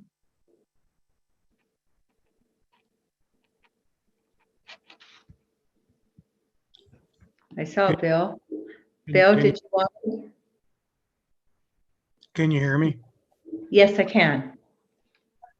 Okay, thanks. Well, Jeff, I did not a whole lot. I think that, the plan was pretty well planned out. I'm not a planner, but so I kind of was moved into this kind of in the middle, I guess, but I was paying attention before that. But I do appreciate everybody's involvement in it. And, so we had some good stakeholders and we had some good ideas. And of course, I think you'll touch on that and how we kind of whittled down the potential projects down to where we're at now, which I think will be a benefit to both the Grand County and Moab City, as well as San Juan County and Sitla, all those that were involved, and of course UDOT. So I think it's a pretty good plan. Yeah, thanks. I think it was a really good effort from all those groups that Bill mentioned. Like I said, we were looking out 25 or 30 years into the future, trying to assess what the needs were and to propose projects that would that would meet those needs. Now, obviously, we're terrible at predicting the future. And so the idea of a long-range plan is that you update it every 5 or 10 years. You know, that's what's done in other parts of the state. But at least it gives us something to shoot for. And the plan does recommend a number of, there's about 15 or 16 different projects included in there. They are multimodal in nature. You know, some of the projects do pertain to highways, improving roads, but there are a number of other types of projects for improving active transportation, for example, which is the term for pedestrian and bicycling infrastructure. There's also some projects regarding transit. This pilot transit study is one of the projects. Also, intercity bus transportation to connect residents of Moab and Grand County with Grand Junction or with the Wasatch Front. So anyway, we're hoping to get a resolution of support from this project. Oh, maybe I should discuss one other thing, and that is the bypass. Originally, the bypass was in the early draft was included as one of the projects. You know, again, there's no discussion about the bypass being built in the next 5 or 10 years, but we thought initially that maybe out into the future, 25 or 30 years, the bypass would be a potential solution. However, there was agreement for both Grand County and Moab and a request that the bypass be removed from this regional plan. And so the final draft that has come out does remove the bypass. But we are asking for acknowledgement and support from the Grand County Commission for this. How this actually, I think, unfolds over the years is that as the county and as the city update their local plans, they're done in a way so that it's aligned with this regional transportation plan. Of course, an upcoming plan that Bill and his staff are going to be doing is to update the county transportation master plan. And, you know, the idea is that that's going to be done cognizant of the recommendations in this broader regional plan.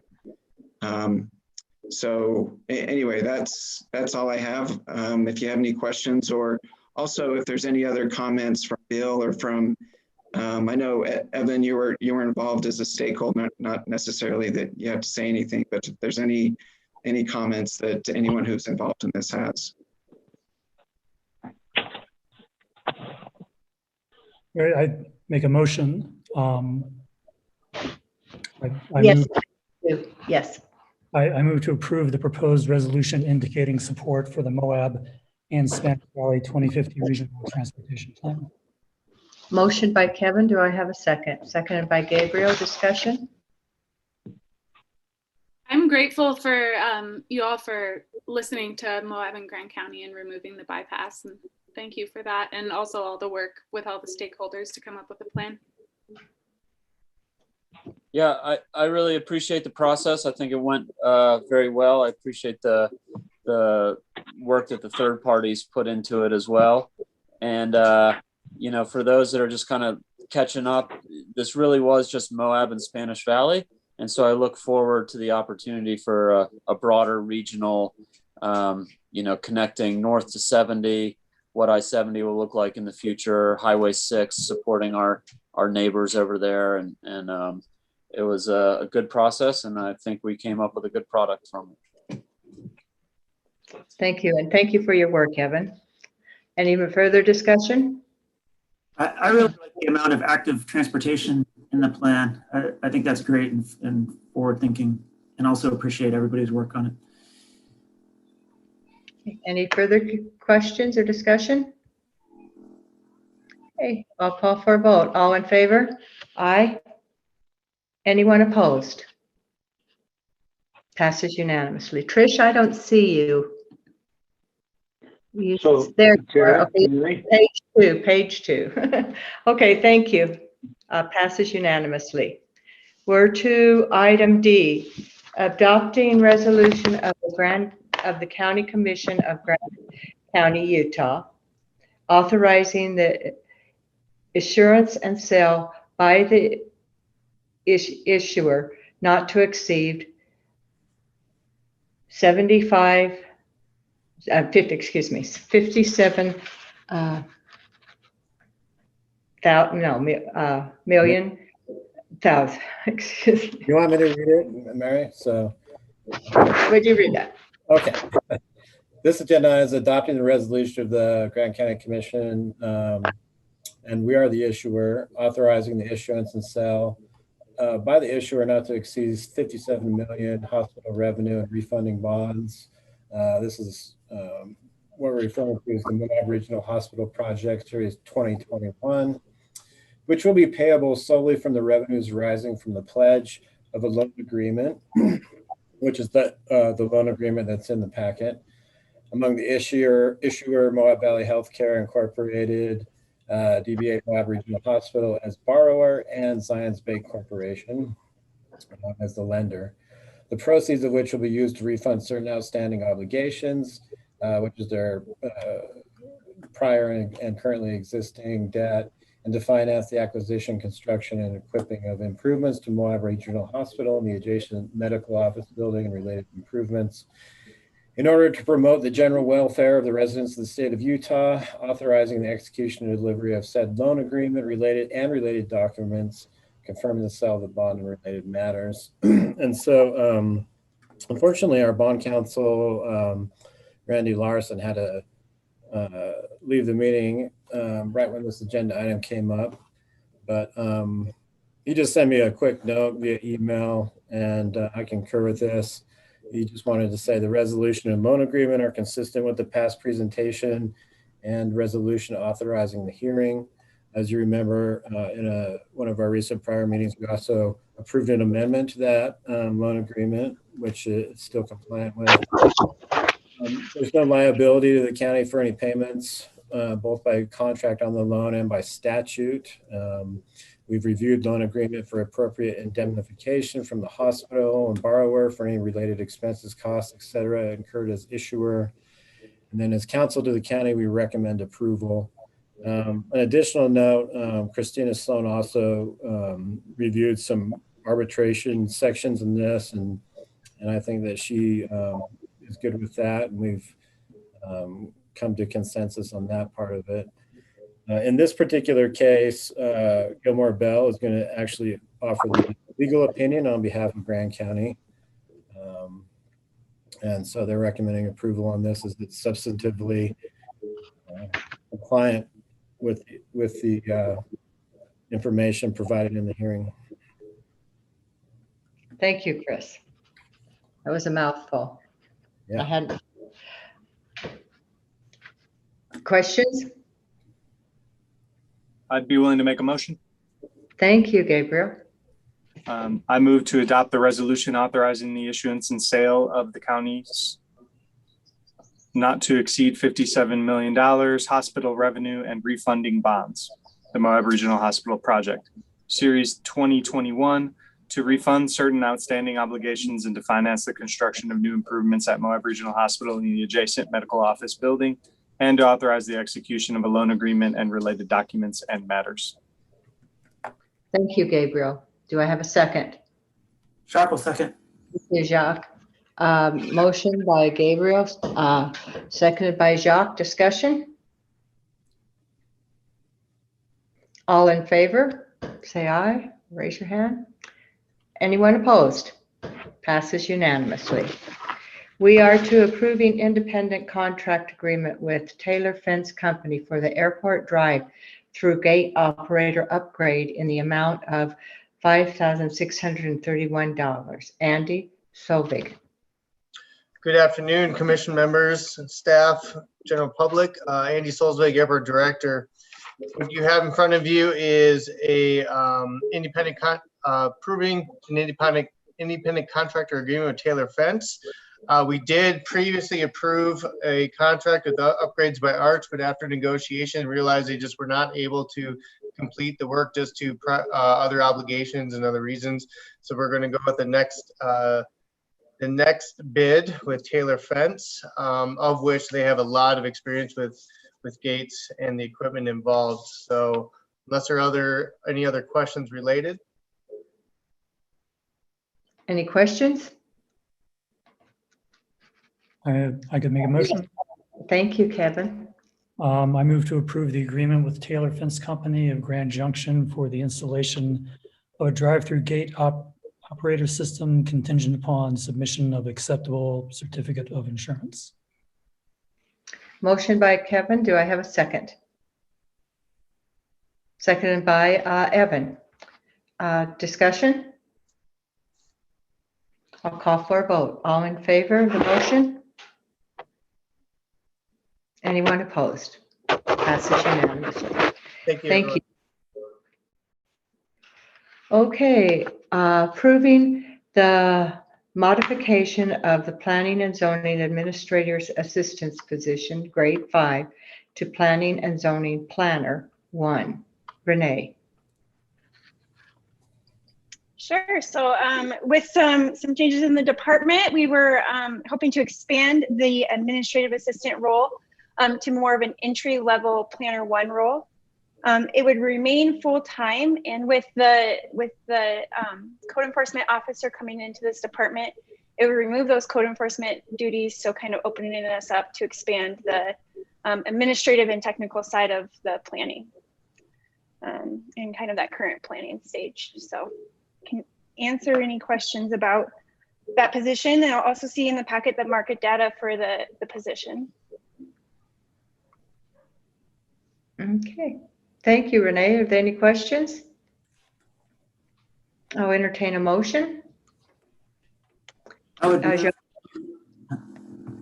move to approve the reorganization of the Planning and Zoning Administrative Assistant to the Planning and Zoning Planner and grade 8, and approve the recruitment and hiring of Planner 1 effective May 19th, 2021.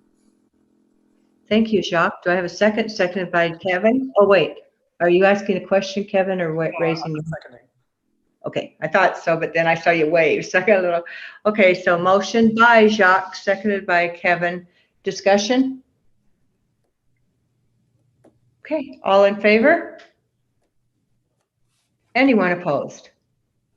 Passes unanimously. Okay, adopting resolution approving COVID sick leave policy. Renee. Sure. So this resolution is coming before you. You've already seen it once this year, but it's the extended use of the COVID sick leave policy with the state resolution or whatever was passed from the state level. The last 2 weeks, this ended our executive order that had the sick leave policy. So this is just a regular resolution taking the sick leave through the end of the year. I did want to point out 2 notes: that employees can use the sick leave to recover from the vaccine or go and take their vaccine appointment. And then we also added a vaccine incentive for full-time employees. If they do go and choose to take their vaccine, that would give them a 1 vacation day, so 8 hours. And then for part-time employees and those who are considered elected officials who don't accrue that vacation, they would get a $50 one-time incentive for that. I added this policy shall remain in effect till December 31st. And at the federal level, they've extended the tax credit to local governments. So we'll be able to claim the tax credit for Q2 and Q3, I believe, for the COVID sick leave. Thank you. Thank you for the incentives. I think that's a good idea. Questions? Yes, Sarah? Are you going to make a motion? Make a motion. Yes, I'd like that. Thank you. I move to approve the proposed resolution titled "A Resolution Adopting COVID-19 Sick Leave During the 2021 Pandemic Period." Motion by Sarah. Do I have a second? Seconded by Jacques. Discussion.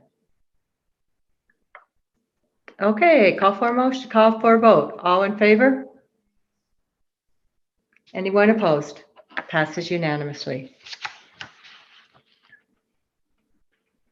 Okay, approving the resolution amending Section 8, benefit all employees vacation of the Grand County Handbook, Employee Handbook. Renee.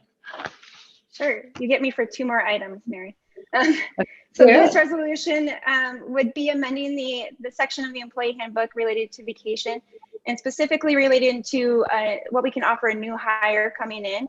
We'd like to stagger it if they have relevant experience, like we do for Grand County Service. So our accrual limits are 4 hours at the entry level. Once an employee has hit 5 years, so 5 years of related experience would get them 5 hours of vacation accrual each pay period. And then once they hit 10 years or 10 years of related experience, that would get them the 6.67 in a year. I'm sorry, in a pay period. Thank you. Questions? Renee, would you say that this has sort of become standard practice in the industry, a program like this? I would say it's a great offer. I don't know if it's necessarily standard practice, but it is an enticing offer, and it's one that employees have asked for, or new hires have asked for in the past, and we just haven't had the policy to do so. I'd like to weigh into, we're in the hiring process of our chief deputy position in the county attorney's office. And this has become a crucial issue, and the expertise we need, we're looking at people with a lot of experience. I do actually have an offer out that's contingent on you guys approving this. And the chief deputy applicant has 10 years of experience, but she would be moving from a county where she gets 21 days of vacation to 10 days. And that is not something she's willing to do. And I think that this is a great way to, provide a benefit to an employee that doesn't cost the county money. And personally, I'm a big fan of vacation days. I do think employees who vacation are happy and efficient employees. So I support 100%. I think it's really crucial to us being able to both attract and retain qualified applicants. Yes, and it's hard to get qualified applicants just because of the pay and the expense of living here. So yes. And I'd totally agree with Christina, and I would move to approve the proposed resolution amending Section 8, benefit all employees vacation of the Grand County Employee Handbook. Motion by Jacques. Do I have a second? I will second. Thank you, Kevin. So motion by Jacques, seconded by Kevin. Discussion? Will this apply like kind of retroactively for any current employees? No, sir, it won't. That's not how we wrote it. It will just start effective tomorrow with the policy. So any new hires coming in or being offered employment starting then. Any further questions? I'll call for a vote. All in favor? Anyone opposed? Passes unanimously.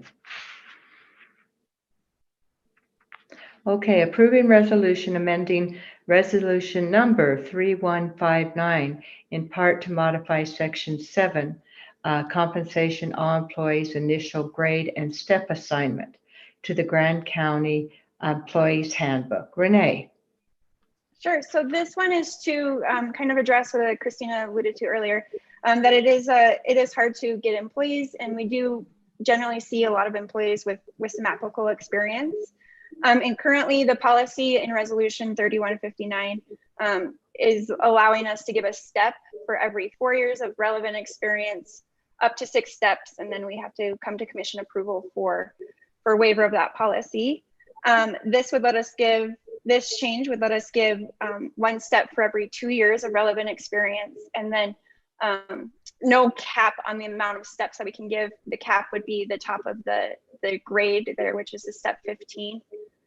Once an employee hits a step 15, we generally don't look at modifying the grade because the grade is set with the position. So this would just help us kind of be a little more competitive within the market there, and then also give some new hires more for their experience.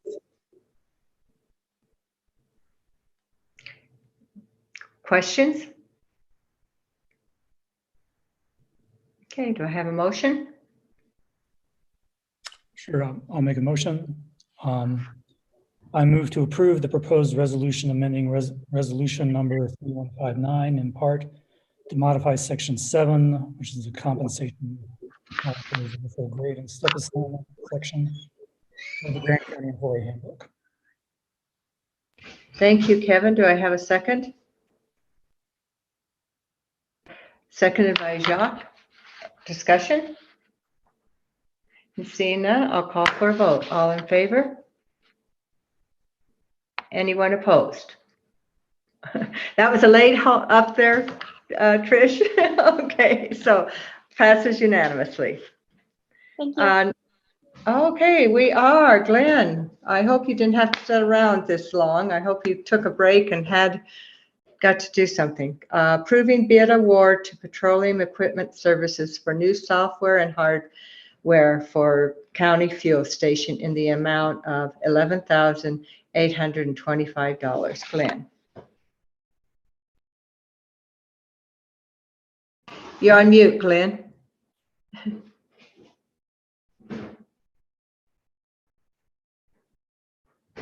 You're still on mute. There we go. Sorry about that. We received 4 proposals, bids for our fuel station hardware and software on April 30th. That was the closing date, and they were opened. We received 1 bid that did not give us the required specifications on it, so that one was rejected. And Matt and I reviewed the other 3 and came up with the bid from Petroleum Equipment Services. They seemed to, the price was good, and the equipment that was proposed is one of the units I've been looking at, and even spoken with the company representative, and had questions for them, and they answered it. So that's why we chose the petroleum equipment, and we're hoping to have that done and updated by, I'd say, the middle to the end of June. Thank you, Glenn. Do you have any questions for Glenn? Okay, I'd entertain a motion. Thank you, Sarah. I move to approve the bid from Petroleum Equipment Services in the amount of $11,825 for the new software and hardware for the fuel station. Thank you, Sarah. Do I have a second? Seconded by Evan Clapper. Discussion? All in favor? Anyone opposed? Passes unanimously. Thank you. All right, thank you very much. Okay, thank you. Sorry for you had to wait so long. Ratifying the chair's signature on face covering policy effective May 4th, 2021 for all Grand County facilities. Chris Baird and Christina Sloan. So as we discussed earlier, with the policy we had to repass about COVID sick leave, HB 294 overruled most of our, or all of our executive orders, but we still have the ability to require face coverings in property that we own or manage. And so this is just ratifying that policy so that we can carry it, the face covering requirement through at least, on property that we're in control of. We are still actually the only county in the state of Utah that's in the high risk category, and still by quite a lot for whatever reason. I guess it's tourism related, but I think it's still pretty important to be diligent in Grand County with face coverings and taking all the mitigations that we can to keep the transmission rate down, because it's still quite high and dangerous in my opinion.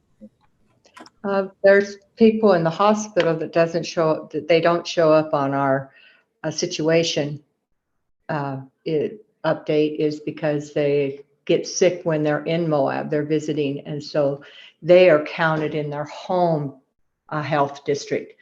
but some of the people that are getting sick enough that they're hospitalized and have been taken over to Grand Junction to the ICU. So yes, people are getting very sick, and they're not just older people. They're as young as 6th graders who weeks out are having a hard time catching their breath. So I think that people are becoming a little too, it's high in Moab, and we need to be careful. I also talked with MRH staff who said I could release this information publicly, but they sent out 10 samples of positive tests for analysis of what variant we're seeing in Moab, and 9 of 10 came back as the British variant, which is highly contagious. So we used to see one family member test positive for COVID, and maybe half of the family would end up testing positive. Now we're seeing 100% of all family members. If one person in the family has COVID, pretty sure about 100% will get it, which is also causing the surge. Okay, any other further comments or discussion? Questions? I'd call for a motion. I don't think there's a motion in the packet. You just want a motion to ratify the chair's signature on. Yes. Yes. Okay. So I move to ratify the chair's signature on Grand County's face mask policy for county property buildings. Thank you, Kevin. Do I have a second? Seconded by Evan. Discussion? Thank you. All in favor? Anyone opposed? Passes unanimously. Approving letter to the Bureau of Land Management, BLM, regarding the Labyrinth, Rims, and Gemini Bridges travel plan. Commissioner Kevin Walker. Yes, so Jacques and Sarah and I worked on this letter. As you all know, we are frequently asked to weigh in on public land issues. We're not usually the final decider, but the federal agencies, have to give us a special seat at the table as a cooperating agency. The gist of this comment letter, I'm assuming you've read it's in the packet, but we're just saying that there's a wide variety of recreation that occurs in Moab, and we want to make sure that there's room for all different forms, which was maybe easy 20 or 30 years ago because we're a big county, but as we become more crowded, the letter says that we need to be a little more mindful and purposeful about sort of creating zones for motorized emphasis or quiet recreation emphasis, that kind of thing. The letter doesn't mention any specific routes. It just kind of talks about the general principles that we'd like to see the BLM use in designating routes.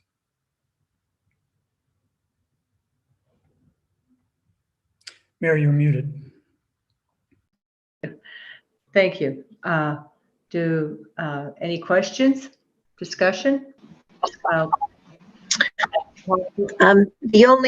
This is just kind of going off of, Bill Love's and Mary O'Brien's comment about the bullet point with wildlife. I don't know if we can rework that to just say something like habitat instead of areas. I think it's important to use the word habitat. Habitat important to wildlife. Specifically sensitive species such as bighorn sheep should be protected. There probably is some value to throw bighorns in there in the sense that they're of extreme value to the state, to the Division of Wildlife.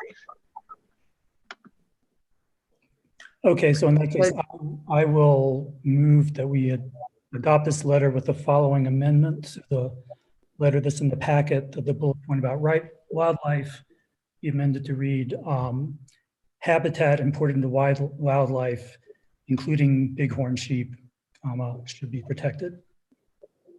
Does that work, Trish? Maybe something like specifically sensitive species such as bighorn sheep should be protected. How does that sound? Okay, I will try my motion.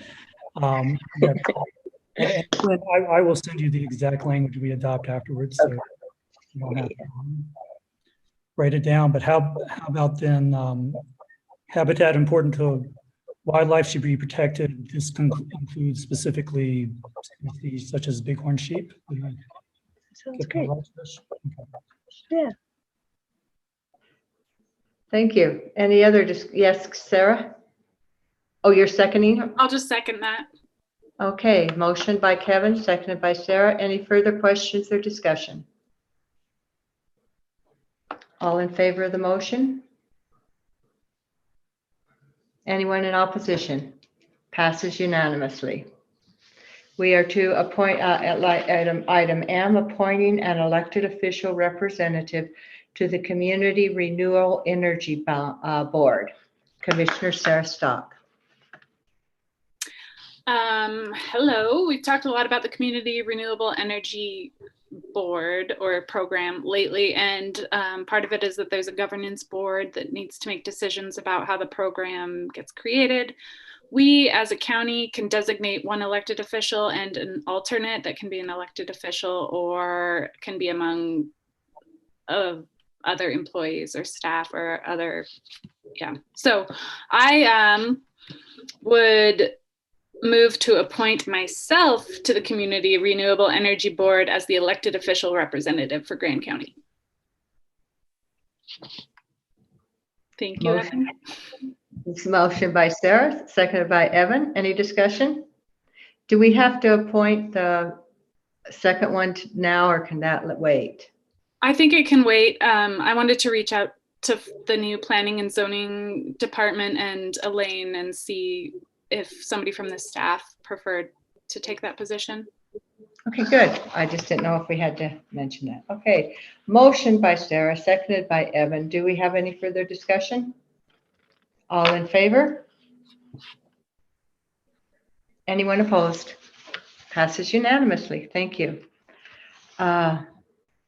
We are to approving agreement for an office space expansion facility feasibility study performed by Jones and DeMille Engineering in the amount of $5,500 for planning service, $40,000 for pre-design engineering service, and $5,000 for GIS services. Chris Baird, Commission Administrator. Thanks, Merritt. So I sent this out to all the department heads, elected officials for review. And so this is the final version, incorporating some feedback.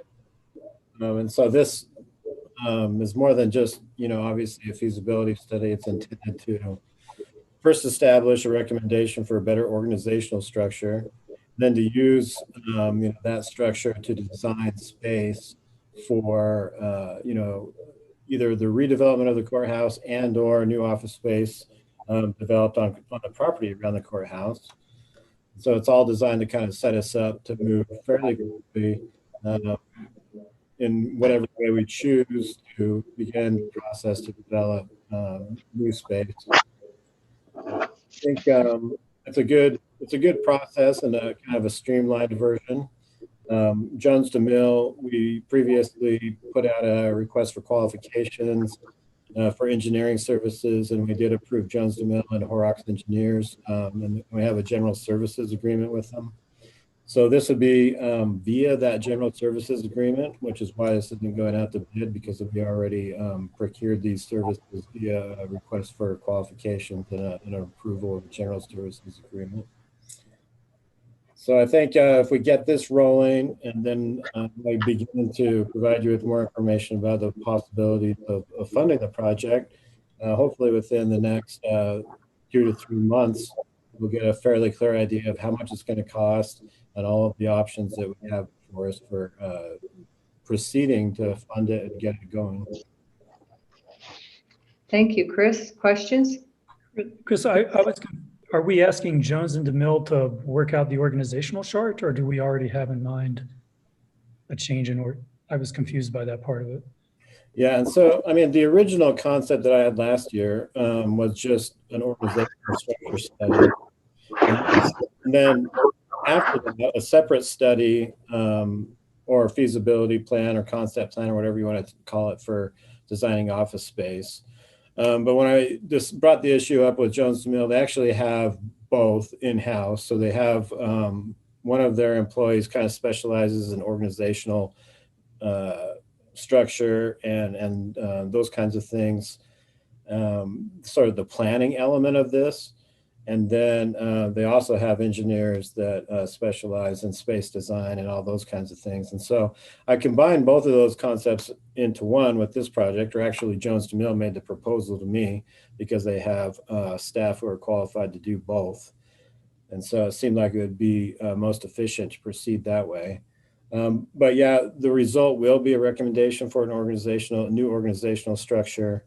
And then, if that looks good or whatever we, end up with, working out or deciding, then that organizational structure will be used to help design the space. Because in a lot of cases, proximity of various offices is fairly important because they have to work together. And so it's probably going to be a good idea to establish the new organizational structure and then use that to proceed with designing new space around that structure. Okay, thanks. That's helpful. I just didn't realize that Jones DeMille had expertise in the organizational side of this. Yeah, I didn't know either until they told me. And I had lunch a few weeks ago with the guy, with their team actually, and the guy, Jameson, who does the organizational structure work.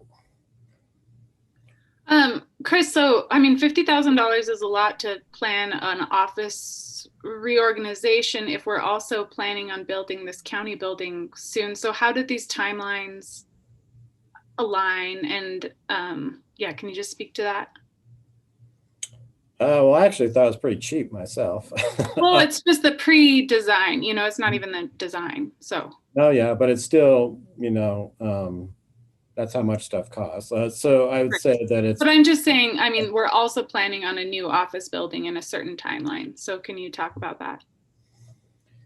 So I think that once we get through this process, we need to have enough substantive design that we can get an accurate cost opinion. And so that's what this pre-design is all about. You get just far enough on your concept design that you can actually get an idea of how much it's going to cost. Then we establish a budget for it and go try to figure out how we're going to pay for it all. And once we figure that out, then we'll design, craft a request for proposals and go through the whole competitive bidding process.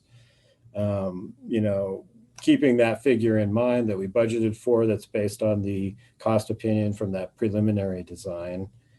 And then, I expect we'd probably do a design build contract similar to how the EMS building was built, which is basically you have an RFP that initially goes out for the design work, but within the concept of that agreement for design work, there is an option for the designer to also engage in construction contract under varying circumstances. And so it tends to work out pretty well that way. Wait, so are you saying that this is for the new office building? Maybe I'm misunderstanding it. Oh yeah, it is, yeah. Oh, okay. I thought it was a redesign of our office, sorry. Well, both. And so the concept, I guess I'll just need a little more clarification. So it's not all entirely sorted out yet, but some of the past concepts have been to move the attorney's office and the Grand County Sheriff's Office into the courthouse. And then some of the folks that are in the courthouse move them into a new office building. So the courthouse would be more public safety, jail, public safety, Grand County Attorney, and then some others as well. But then, for instance, like the Milich House that EMS is using right now, the Travel Council building, the maintenance building, and the old bus barn. It's been the concept for over a decade that we purchased those properties, not necessarily with the intention to use them as is, which has turned out to be what happened, but to eventually demolish them and redevelop that space. So it's a twofold process. One is to look at the costs associated with remodeling the courthouse for the needs of whoever would move into it, and then separately, but all part of the same project, to develop a new office building for all those who would go out to that building.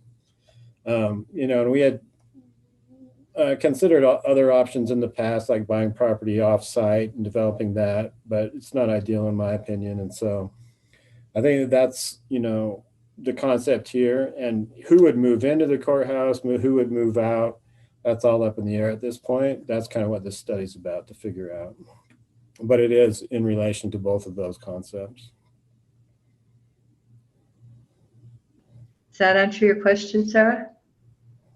Thank you. It was a good question, because we forget we've been discussing this for quite a few years, and a lot of new people on the board. Yes, Gabriel. Yeah, I know it might be early in the stages here, and of course there are cost constraints to a project of this scale, but I would love to know and see that we sort of are prioritizing wherever possible energy efficiency design standards and other sustainable design approaches to any new buildings that we go, and it might not hurt to sort of make that clear early on that we're interested in pursuing those when possible. Okay. Yeah, I'll relay that. I don't know how much that would factor into just, you know, concept, but maybe it does. You know, another thing they brought up is that modern building design is more modular than old. You know, like for instance, trying to remodel the courthouse is very difficult because it wasn't designed to be easily remodeled. But most modern office space is designed with the concept that it will be remodeled several times over time. And so, you know, we did discuss that, and, you know, it sounds like an important consideration, especially when you're talking about financing over 20 to 30 years. You know, you want to design a building that's going to cover your needs for that same amount of time. And it's been almost 30 years since the last courthouse remodel. And so we've really, you know, used every last bit of that remodel as possible. And so, you know, we made it about 30 years before, or we probably will be about 30 years before we get another big office space project off the ground here. So, you know, that to me, you know, showing that we're making the best use of the public's money and stretching it out as far as possible.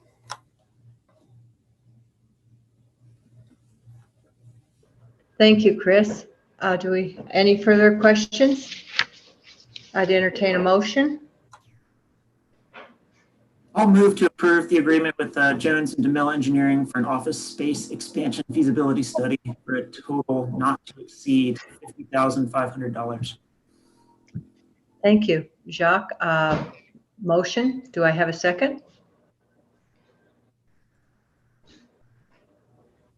Seconded by Sarah. Discussion?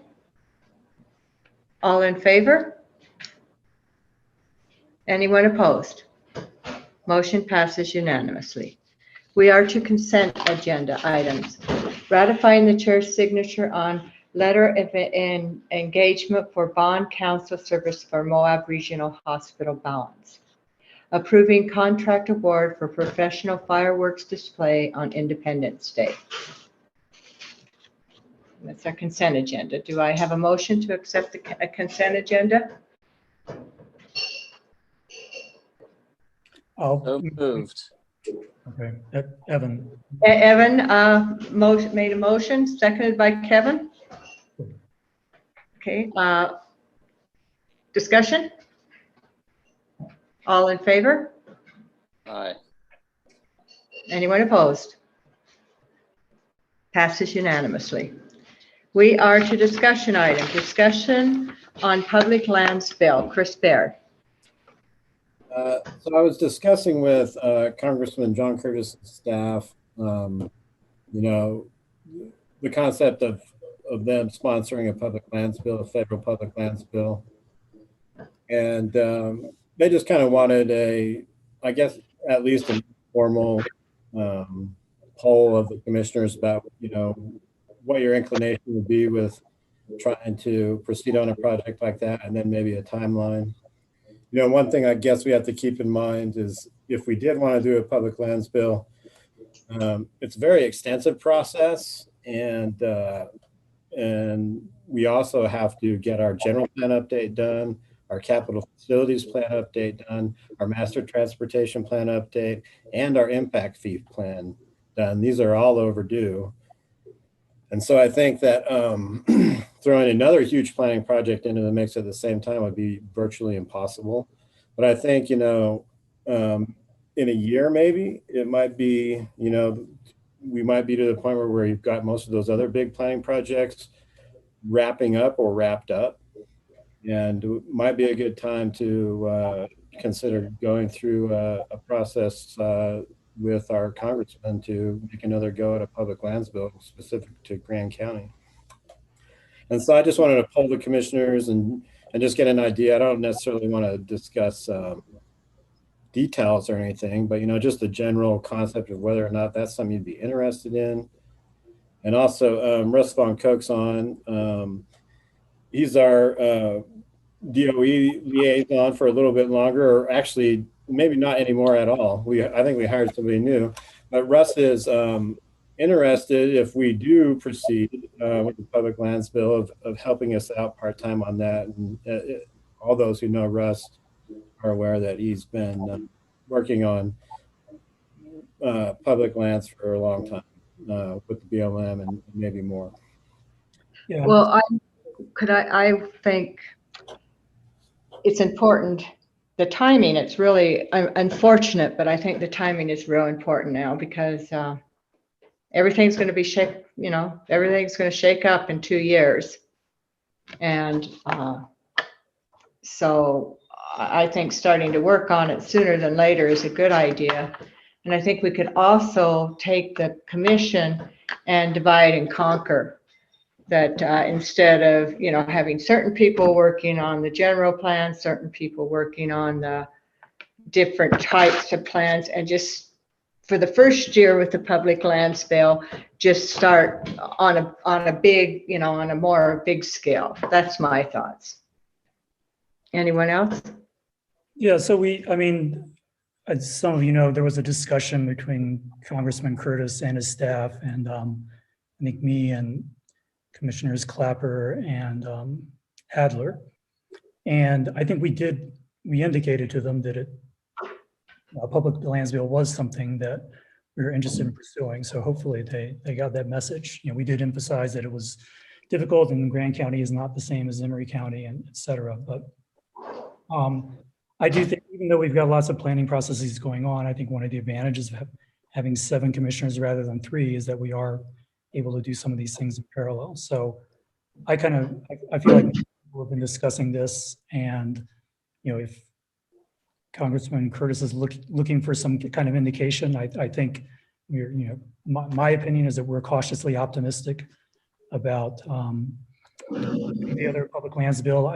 I would hesitate to assign a time frame right now. I think a year from now is kind of probably too slow. I think we could get going sooner than that.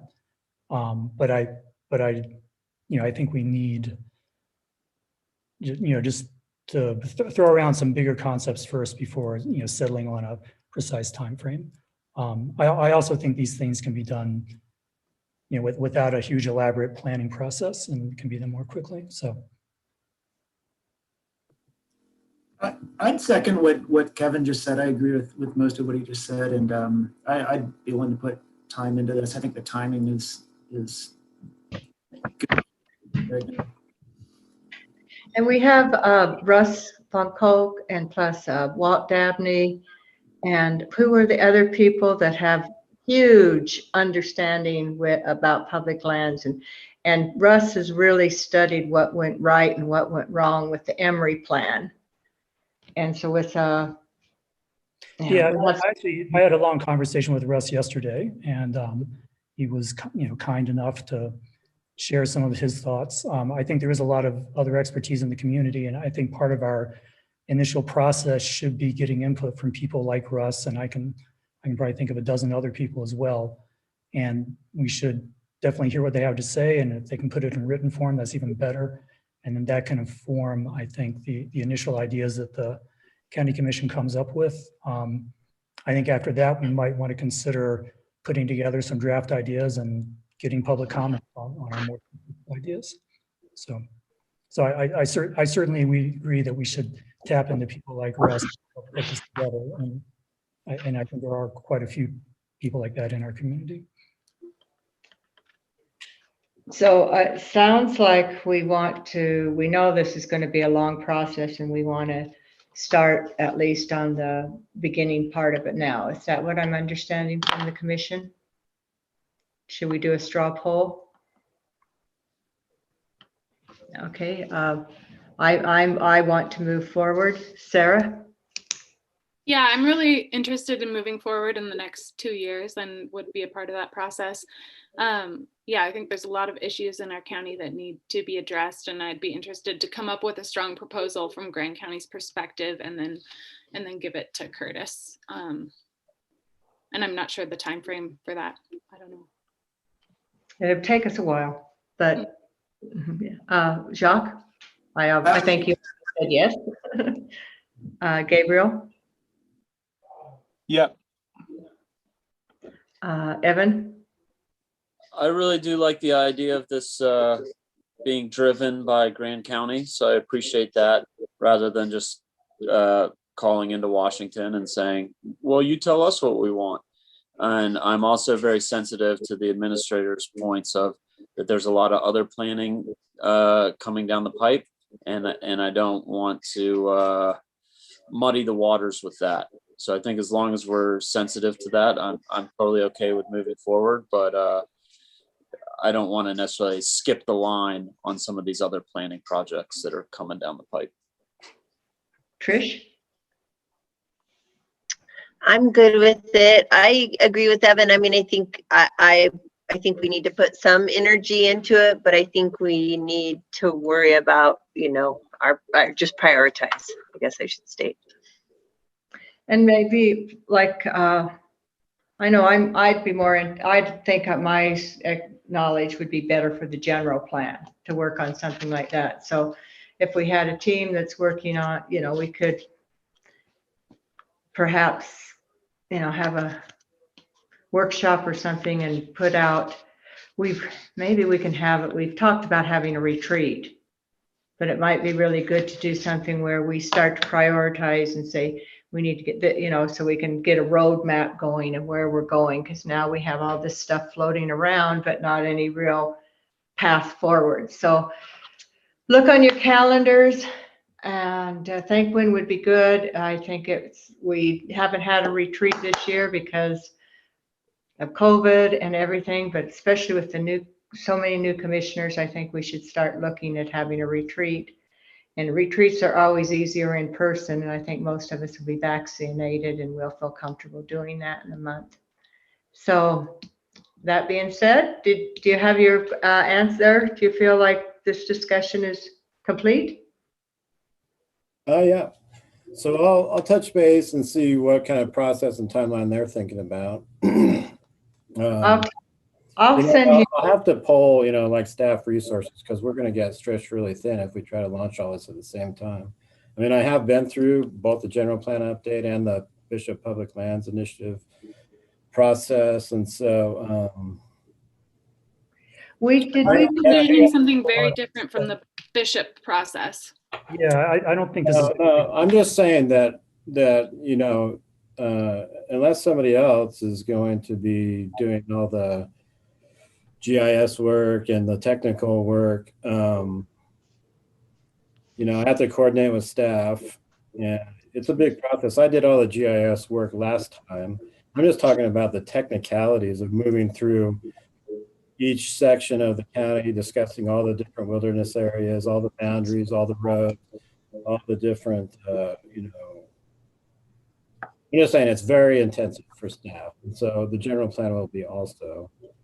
And I think you just have to realize it's a highly technical process. And maybe we can find temporary assistance, to help us through it. Did we budget for the general plan this year? Didn't we put some money in the budget to help with the general plan? Yeah, we did. Yeah, so we have some monies for that this year. And so perhaps with the public lands, it could be more of the committee working on things and getting things organized so that we could maybe budget for something to help with staff for next year. Yeah. And I mean, I would just say, be cognizant that planning fatigue in the public is a very real threat. It happens a lot. And so, we'll just have to be real cognizant of a lot of these issues. And so if we're doing big workshops for the general plan and the public lands bill at the same time, I'm just saying, we just got to be cognizant of not wearing everybody out on asking them to show up to a bazillion meetings. And these are two very public processes. So if timing is so important for the public lands bill, I don't know, I might be inclined to prioritize that process. I know the general plan is very important, but if you're talking about public fatigue, our general plan isn't as sensitive to changes in federal administration. Well, I think we can do both, and I think we can structure it in such a way that it does not cause planning fatigue. I think, Emery County had, I think, a much less elaborate public process for their bill, which, was successful by many measures. So I think we can learn something from them as well. Okay, so I'll touch base with the Congressman's staff and just get some concept from them about time frame and how they like the process, to work. Chris. Say that again. I would be happy to get in touch with them, Chris. You're a busy guy. Oh yeah. All right. Yeah, that'd be great. I was talking with Larry Ellertson, but feel free to contact whoever. I'll give Larry a call. Okay. And Jake is the staff member at Curtis's office that works on public lands type stuff. He was the one that worked really hard to help move the energy to move that drill rig, that lease away from sand flats. Okay. In any case, I will get in touch with Larry and whoever else he recommends. And if there's any other commissioners who want to be part of those conversations, please let me know. Okay. Yeah, and then discuss, I guess, what resources they have that they might be able to provide. Like I say, if I needed to make arrangements for a GIS work from county staff and whatnot, I've already, it's already been requested of me to really give the heads up, on those kinds of things significantly in advance so that they can plan their, work schedules around a big project.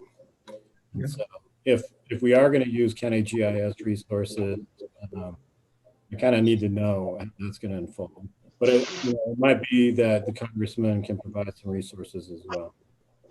Yeah, that's a good idea, Chris. That's a really good idea. That's a really good idea. Okay, I will get you Jake's email address, Kevin. Thank you. Okay, we'll do it. Okay, we're to the next item, the final item, hopefully, calendar items and special events. Mallory.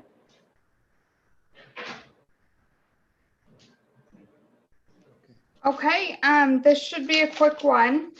As promised, I did look at the date for the vaccination clinic. So that is Wednesday, May 26th from 12 to 2 p.m. in the county lobby, if you will. And perhaps the resolution approved tonight with that incentive will get a few more employees there. But if any of you or folks you know at the county haven't been vaccinated, please come by. The other one is that we are closed for Memorial Day on Monday, May 31st. And it looks like from the special event calendar, we don't have a lot going on for a few months. So maybe that's a good thing while we watch the COVID rates and see what happens with the mask mandates. And so there aren't any questions. That's all that I have. Thank you. Are there any questions? We have reached the end of our agenda. Yes, Sarah? I just had a comment about retreat and scheduling, and we have a fifth meeting or a fifth week of the month in June. And I don't know if just pointing that out, I have a lot of availability at the end of June. We don't have to make any decisions. I just That's a good, yeah, having it on the 5th week usually helps everybody out because they don't schedule on the 5th week. So, okay, thank you for that. Any other questions? If I don't have any objections, I will adjourn this meeting of the Grand County Commission. Thank you all for your patience and hard work. Thank you. Thank you.